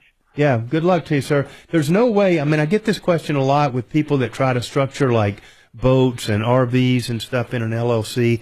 And that's good in theory. The idea is that, I can, nobody can touch me if an accident happens. But really, that LLC doesn't have anything to do with the fact that you were the liable party if you cause an accident. And you're still going to be the guy that gets sued individually. We don't sue, an LLC just because you have one. We sue the guy that was driving because he's a liable party. And then maybe the LLC has insurance coverage that comes into play. But it's really hard to truly shield yourself from liability for acts that you cause. So appreciate the phone call. We'll be right back. Mike, hang on the line. We'll get your call as soon as we get back. Thank you. See on my PC. You're right. Except that the law does protect us from it going beyond the PC, as long as we have a certain amount of insurance for the PC. If we didn't have that insurance, they go right through that PC and come right onto our kitchen sink, But the law says, because it was put together by people like you and me, that if we carry enough malpractice insurance, that they're going to be limited to just the amount of the insurance as long as it's up to date. So. And you pass out. That's the reason I got a PC, as opposed to some other form. But who's next door to me? But if this guy let's say when Leroy calls, right? He hasn't seen her in 3 or 4 years. So what harm does it be? He has a restraining order. Big deal. No, it is a big deal. You don't want a restraining order, Doc, because all she's got to do is say, I saw him at the grocery store, and, he looked at me and then ducked behind the bin, and I'm scared. And it's against him, not her. So he's the one that constantly has to be worried about being in violation of it. And the cost of being in violation is so freaking bad, You get arrested, then you get a criminal restraining order until that case gets dissolved. And then your credibility goes to shit, because now you got to go in front of the judge and say, it's not me, judge, it's her. And he's like, you just got arrested on it. Right. Why am I going to believe you? Just because it got dismissed, you knew it, you had been advised of the parameters of the restraining order, and you still went and violated it. Now, let's say Leroy's at a restaurant having dinner, and she walks in. You gotta leave. Does he have to leave, or she does? He does. Really? Even if he's in the middle of dinner? Yes. It's against him, not her. But that's insane. I agree, but it's true. Yeah, I know. It's true. I promise you. I'd sue her for the cost of my dinner. But that was his mistake, is throwing that object. And so I downloaded the check sheet of why you're eligible for a protection order, and one of them was throwing things. And I said, fuck this. I filled out the paperwork, went down to courtroom 159, filed. How can you get a restraint? They're so close. Isn't it like within 100 yards or 50 feet? 100 yards? Not 100, just maybe 50 feet. I asked for 25 yards. The judge made it 150 yards on her own. But because he was my next door neighbor. Yeah, so she said for purposes of egress and ingress, it's 8 feet. You can walk up your sidewalk and nothing more. You can't cut your own grass or anything else. Well, it's a loft. We both had adjoining lofts. Oh. And I wasn't afraid of the guy, but I wanted a long record in case he gets a bullet in his face one day. I really wanted to create a long record of police calls, restraining orders, everything I possibly could. And That's miserable. When did this happen? It was 1 year and 4 months ago. Oh, just pretty recent. Yeah, and it lasted for, I'm not kidding, it lasted for like 10 months. The guy moved in. God, you must have been miserable. I was fucking miserable. I couldn't sleep. Oh, God, Dimitri. And that's why you live in a nice loft downtown to get away from all of that. This guy's a miserable trouble. Hmm. And, fuck this guy. Wow. But and he didn't show up, so they show made up. it permanent. They made it permanent. Yeah. But the judge refused to award me $350 in costs. Oh, really? So I filed a motion to reconsider, and she wrote, declined again, respectfully, in a smiley face, and emailed it to me. What, $350? But I'm told if I sue him now for $350, the judge in the civil case will say, hey, why didn't you ask the other judge? And I'll have to say, well, the other judge declined. Yeah. And then he won't award me $350 because it's already been adjudicated. You achieved your goal. He's gone. But I want my money, too. You want that $350? I don't know. I'm glad you're getting a good night's sleep's worth. Oh, it's worth it every night. Don't get me wrong. $bucks, man. I pay $350 a night. Yeah, I'll give you the $350. Don't worry about that. I'm totally aggrieved. Hey, John, I hope you're being cautious with your Ambien use, are you? Do you ever know what happened? What? Did you ever Oh, I find thought out you said you what did. happened to him, or just be glad he's fucking... What did you say you taking for your neck? Advil?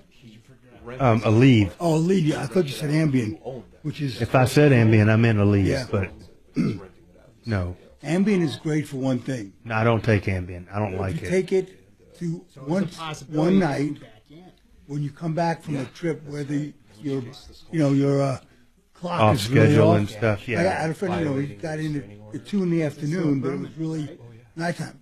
Then you take it at night one time, get your sleep you're back cycle on back, schedule. Yeah. and it's safe. No, I don't take much of anything, but occasionally I will take an Aleve because it's like a 12-hour one pill, and actually, works pretty good. And it's not like metabolized in the liver. I hate, ibuprofen and stuff, and I hate acetaminophen for that reason. But Oh, you bought the cops video? But Aleve is once in a while I'll take that. It seems to help a little bit, At least. Buy now at MightyMillionsRaffle.com. Trajan Wealth, your trusted local fiduciary advisors. TrajanWealth.com.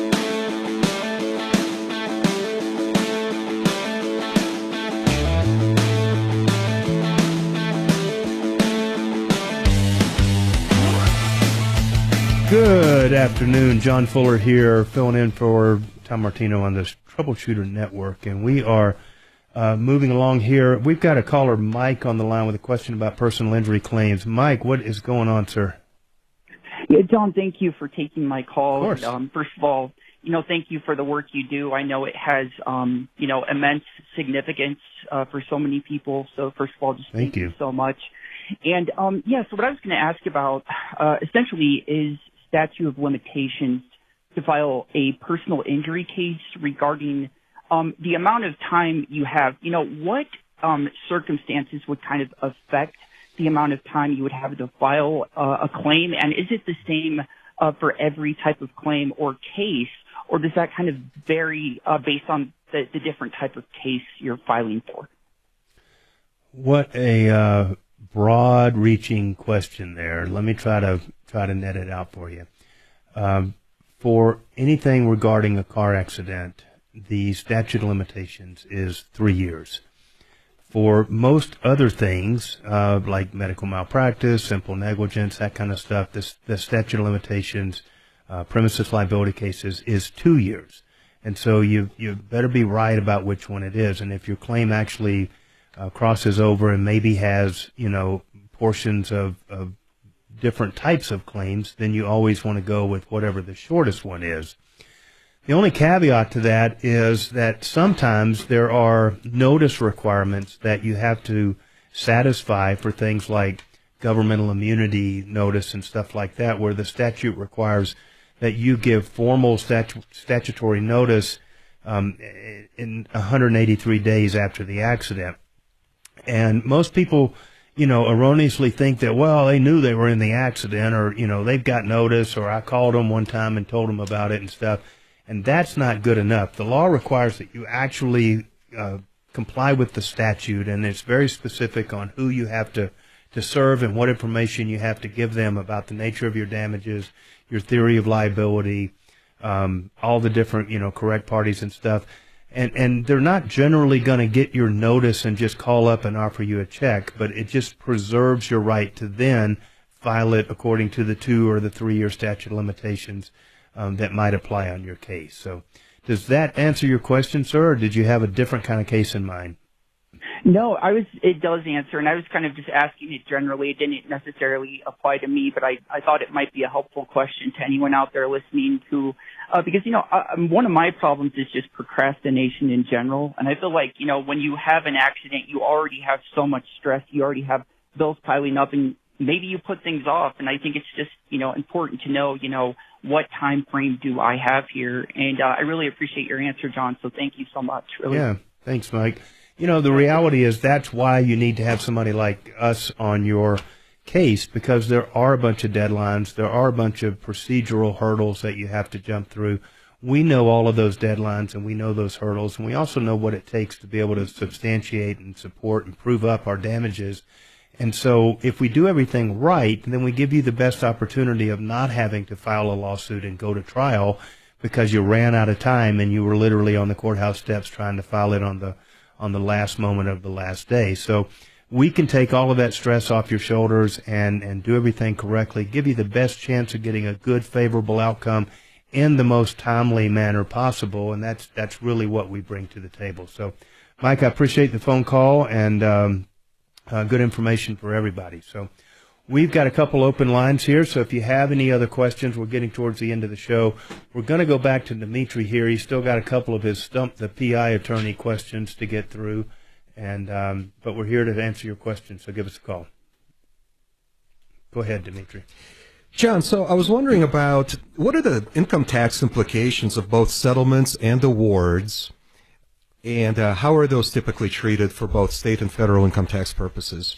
Any other subparts to that question? Yes. I was wondering if you're, or a lawyer like you who takes a certain percentage of the settlement or the award, if that segment then also becomes a tax-deductible expense to the plaintiff. Yeah. Okay, so here's the answer. It depends, okay? If you're making good old run-of-the-mill claims from a car accident or something like that, those damage awards are tax-free, okay? You don't need to report them. They're not income according to the definition of the IRS. There's no taxes due. Do not report them because sometimes tax preparers don't actually know exactly how those should be treated. For some cases, and you mentioned federal, and so that kind of drifts into a different category. Let's say we had a employment case where part of the claim that you're making is that you were wrongfully terminated, and you're keeping tally of the wage loss that you lost, okay? If eventually your resolution of that case includes the payment of that wage loss, very likely the defendant corporation is going to report that as wages, and you're going to get a W-2 reporting it as, or a 1099 reporting it as money paid to you in the way of wages, which and you will totally be taxed makes on sense that. because that's presumably to compensate you for the wages you would have made, Absolutely. And they would have been taxable. But in the context of your work, where you collect money for pain and suffering and things like that, that's non-taxable, from what I heard in your answer. Correct. But lost wages, part of that award. If they're identified and they're being paid for by a corporation that you worked for, okay? Compensatory damages that are paid for by a third-party defendant are not going to be into that category. Okay, gotcha. But if it's an employer and you're suing them for lost wages, then yeah, it's going to come back on you as wages. Now, for your final part of the question, subpart 3A, subparagraph C there, are the fees paid to the law firm deductible to you? They're not deductible to you because they never make it to you. All of the money paid to a law firm, the entire damage award, gets reported under my tax ID number, and then we pay out to our clients. And so we have to pay taxes on it like any business income, but you don't, and we have the complete paper trail. But they report all of those settlements through my tax ID number. Thank you, John. Totally makes sense. What a great, clear answer from an experienced attorney.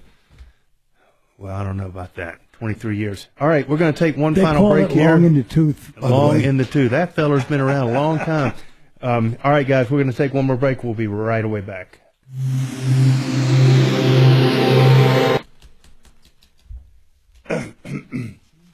Good questions, Dimitri. Thank you. Very helpful. Well, that's very nice of you. I'll have another list next time I see you. Be like, okay, subparagraph.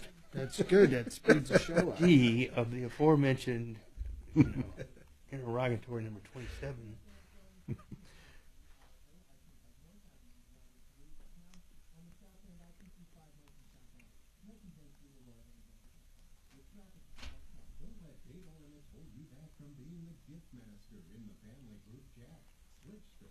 You said your son was a detective? No, I have a friend who was the lead, two of them, I forget, the lead detective on the Jim King case, the guy that robbed that bank, Father's Day massacre. Murdered 5 people. Yeah, and there was a lieutenant who was he was the main guy too. And They never did find that money that was stolen. And well, I think I'll tell. That's what, I know where the money is. That's what Bo and I are going to talk about it. And Walter Garash's account? After the Microsofts or after microphones. You know, you know what? My wife actually did a little work. I told you she was an attorney. She actually dealt with Garash. I don't think Garash. She told me Garash didn't take a dime for that case. You couldn't take anything. You don't think so? Hell no. Well, look, John. Look, he got millions of dollars of free publicity. Walter Garash was no pro bono attorney. I would be shocked. But what do you think his legal defense would have been? A couple $100,000 back then, probably. Oh, I bet it was more than that. Back then, that was a whole different time. When was that? What year? 1990. Yeah, early 90s. I mean, nowadays that trial went on for 6 months. They'd be getting $500-600 an hour, but back then that was unheard of. You know. And then he had that other guy. What was that other guy? His sidekick. He went on to be a DA. Scott Robinson. I don't know. Yeah. Yeah, I know. What was his name? Yeah. Hey, John, he couldn't accept. Do you and most PI attorneys work on a sliding scale or a fixed scale? It's a fixed percentage of the gross amount. So it's a fixed amount. Yeah. It varies depending on when in the process it gets resolved. So cases that go into litigation cost a little more than cases that don't, but it's the same. So it only slides by virtue of the gross amount of the settlement being bigger or smaller, you know. So, and you tell kind of like you getting paid by the pound on a baby, you know. I wish that was the case. I wish I got paid by the hour. I bet. I mean, sometimes you're there for 2 days with patients in labor, right? And you don't get paid anything more or less.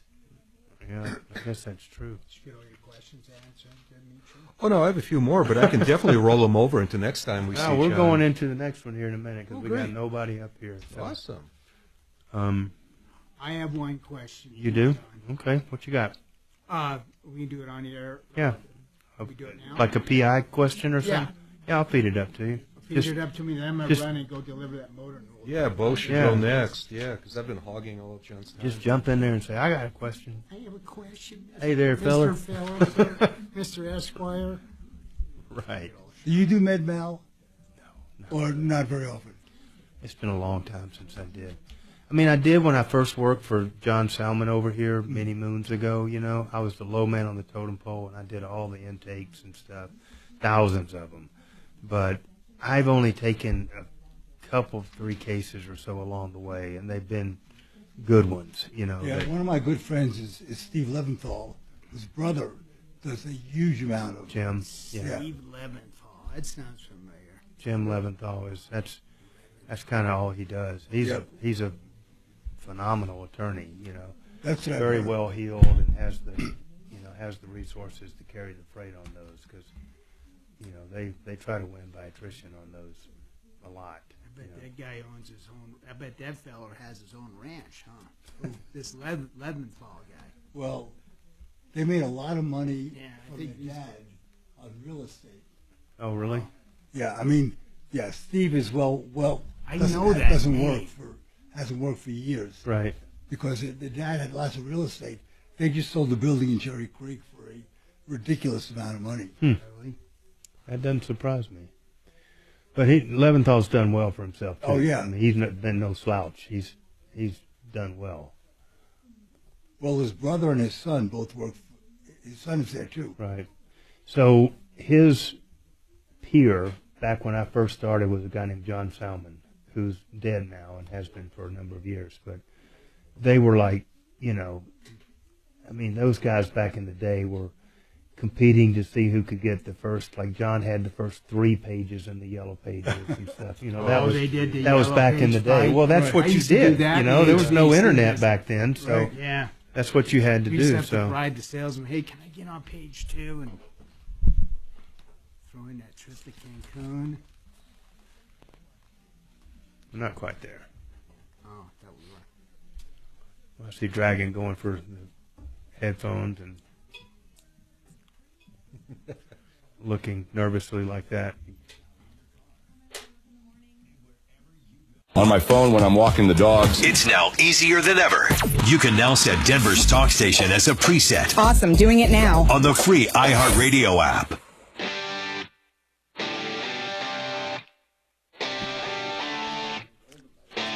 All right. We're back at it. John Fuller here filling in for Mr. Tom Martino, who is out the afternoon. And we are going through a list of law school exam questions from Dimitri, trying to stump the PI lawyer. We've got a couple more questions here. Actually, we've got one from Bo over here first. We're going to go to Bo and see if we can answer his question. Thank you, John, and it's been great working with you today. I learned a lot. Thank you. And so have the listeners probably picked up a lot. That's Professor Fuller to you? How about doctor? Doctor? He is a doctor. He's got a law degree. Doctor. So, doctor. I have pretty good insurance. I have an umbrella. And then what I'm concerned about, if I get into an accident and I'm at fault and I have all of this insurance, the person that I hit, can they elect not to go through my insurance company and sue me personally for the damage? I mean, the answer is yes. Obviously, they can sue you, and they do sue you if they choose to go down the litigation route. That's how we do it. We sue the at-fault party. But you would have the ability, and in fact the obligation, to turn that over to your insurance company and give them the opportunity to defend that, because ultimately, if you got a judgment against you, you would turn around to your insurance company and expect them to pay that judgment. So they can sue you directly. They don't have to file a claim with your insurance company, but at some point you're going to hand it over to them, and they will take the reins and run with it and then pay whatever they choose to pay on it. Well, John, if they do sue me, I state, you cannot sue me. That's why I have insurance. I don't want anything brought against me personally. That's why I have insurance. But are you saying they can still come after me personally? All I'm saying is they're always going to only come after you personally. We don't sue insurance companies in Colorado unless they're a party to like a bad faith or something. But when we have a simple auto accident, we are suing the at-fault party. And so, one of the mandatory disclosures that you have to make as a person who's been sued is whether or not there are any insurance policies that are in place to pay for the damages alleged by the plaintiff. And so whether the plaintiff really wants to deal with your insurance company or not, you do, because you're the insured, you've paid for this coverage. You're just going to hand it over to your insurance company. They'll assign you a lawyer, and then they'll ultimately make the decisions on how to proceed with the case, and then they'll pay whatever judgment they decide to pay at the end, depending on, their discretion in how to handle the case. So they don't get to opt just to ignore your insurance company. The only time that might hypothetically come into play would be if they had minimal limits and your damages were way greater than the limits of the insurance, and you felt like they had personal assets that were available to satisfy the totality of your damages, and you didn't want to take the limits and give them a complete release in exchange for that. And then you could just go after them. The insurance company would still be involved, but their liability would be limited to the amount of their policy, not some higher up judgment that you might get. Okay. All right. Thank you. Yeah, you're welcome. Mr. Dimitri, what you got? Mr. John, do my high insurance policy limits suggest that the insurance company would hire better lawyers to defend me? No. No, really not. I mean, the insurance companies get paid more for higher coverage. And so there's really no consideration that I've ever seen, unless we have a really high dollar policy and really catastrophic losses where they're debating whether or not they're going to tender those limits or something.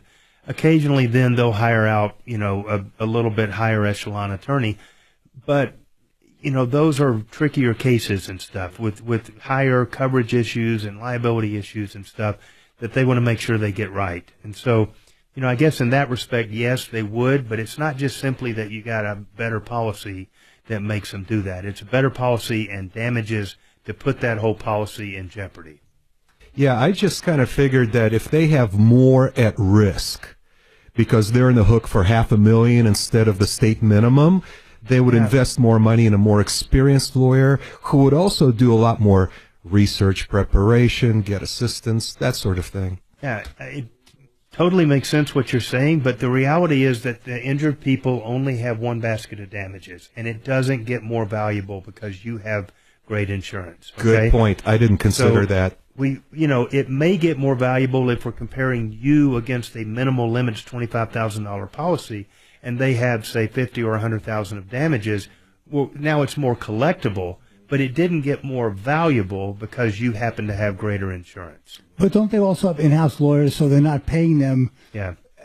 They're not paying any lawyer more on any given case. About 15 years ago in Colorado, at least, they finally figured out that, that paying these lawyers on a per diem matter or per diem amount was not very good business, and that they could pay, a lawyer their salary and bring them in-house and feed them 150 cases and tell them good luck, and their cost per case goes down to next to nothing. And since that time, every major carrier in Colorado has what we call a captive law firm. So on the pleading, it still says Dimitri's Law Firm, but Dimitri actually has a ABC Insurance Company email, and his address happens to be where ABC's headquarters is, and that kind of stuff. So they're very much a captive, wholly owned insurance attorney, but in court and stuff, we're not allowed to bring in the presence of insurance, so they don't want to have Allstate Insurance Company or something on the caption. So that's why they do that. But they're all employees, like Doc says, and it's been that way for about 15 years that we've had that. So, and John, I have a question real quick. What is the role of the insurance commissioner or the insurance commission in Colorado? What are they mandated to do? Yeah. The main thing that the insurance commission is mandated to do is to make sure that insurance companies are operating in a fiscally appropriate way, meaning they've set aside enough reserves to handle the anticipated claims, that they're appropriately, doing business the way it's supposed to be done. I mean, insurance companies are, they run through an awful lot of money, and so if they don't set aside the appropriate amount into reserves, they run the risk of not having that money there when the eventual claim needs to be paid. Will they, if I have a problem with an insurance company, will they adjudicate that, or is that not something that they do, or is that up to the courts? They don't really adjudicate it, but they sometimes will get involved and make a phone call. So every now and again, that becomes pretty helpful. Hey, listen, guys, save all your trouble for us. We appreciate it. It's been a great day, and come back tomorrow. We'll be back again. Thank you.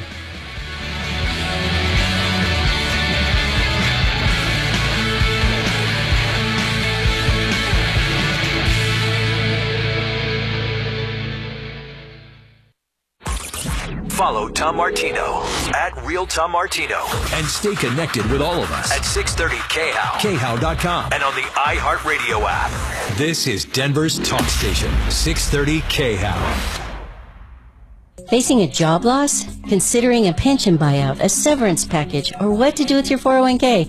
Hi, I'm Linda Gardner, host of Your Money, Your Retirement, and I can help. 720-488-8604. That's 720-488-8604. Just when you thought it couldn't get any better, the Art of Granite is making your countertop project even more attractive. As you know, they normally sell all material at wholesale, natural stone or quartz. Now, the Art of Granite is slashing installation labor by 25%. And tear out and haul away is always free. Get your prices on the phone. Call now, 303-386-5919. Theartofgranite.com, 386-5919. Investors trying to make sense of the markets? Look to diversify out of the craziness. Listen to The Gold Show with Kenny Michaels right here on KHOW, Sundays at 9 a.m. Tune in for Kenny's insights and The Gold Show this Sunday at 9 a.m. The first 100 days. Our golden age has just begun. The next 12 months. With a flick of a pen. Promises made. Reverse the damage done. Moving very rapidly. The next 4 years. National energy. Ended catch and release. AI infrastructure. Reversing that open border. Collect all tariffs. Hear about it. Talk about it. From this moment on. Because the next 4 years impact all of us. The 4 greatest years in American history. Denver's talk station is 630 KHOW.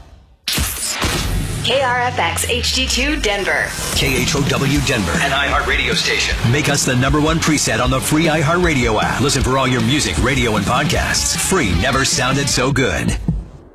ABC News, I'm Michelle Franzen. The White House touting President Trump's first 30 days in office. At today's briefing, Press Secretary Carolyn Leavitt says the president has signed dozens of executive orders and kept his pledge to cut federal spending. Today marks 1 month of President Trump's return to the Oval Office, and there is no denying this administration is off to a historic start. National Security Advisor Mike Waltz working to clarify the president's recent comments and frustration with Ukraine's President Zelensky, saying President Trump wants to negotiate peace, but says Zelensky is not showing appreciation or willingness to repay the U.S. for aid sent to defend against Russian attacks.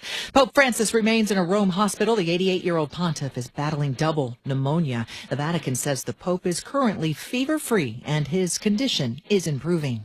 Israeli police say they have responded to a series of explosions on buses in a suspected militant attack in Tel Aviv. No one was injured. This is ABC News.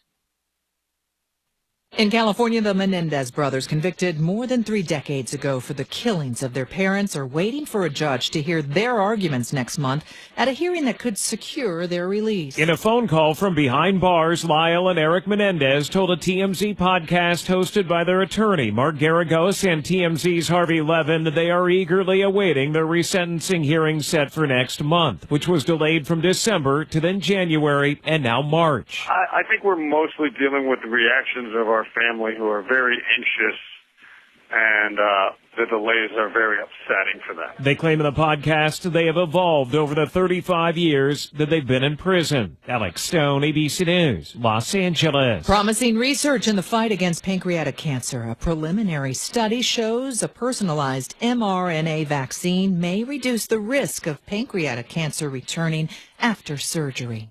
I'm Michelle Franzen, ABC News. A Colorado senator is sounding the alarm about the firing of thousands of Forest Service staff across the country. Senator Michael Bennet spoke on the Senate floor about the firings. The level and across-the-board cut, terminating 3,400 employees, including at least 90 in Colorado, is the wrong thing to do. Several Democratic members of Colorado's congressional delegation wrote a letter to the Agriculture Secretary asking that the fired workers be reinstated. They say the Forest Service is already critically understaffed, and further employee cuts will have real and immediate consequences for Colorado's economy, rural communities, and wildfire resilience.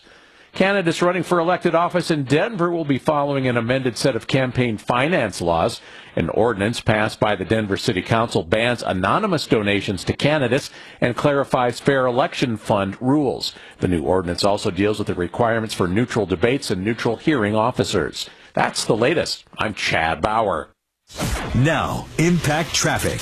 This report is sponsored by Audible. It's a pretty calm drive throughout the Denver Metro as we hit that 2 o'clock hour. Some slowdowns on 6th Avenue eastbound. Nothing out of the ordinary there. Stop and go on the off-ramp to I-25 southbound. Slow traffic starting back from Federal. I-25 north and southbound, we're showing highway speeds all throughout town. The same goes for I-70 east and westbound to and from DIA. South of there, I-225 north and southbound, no complaints through Aurora.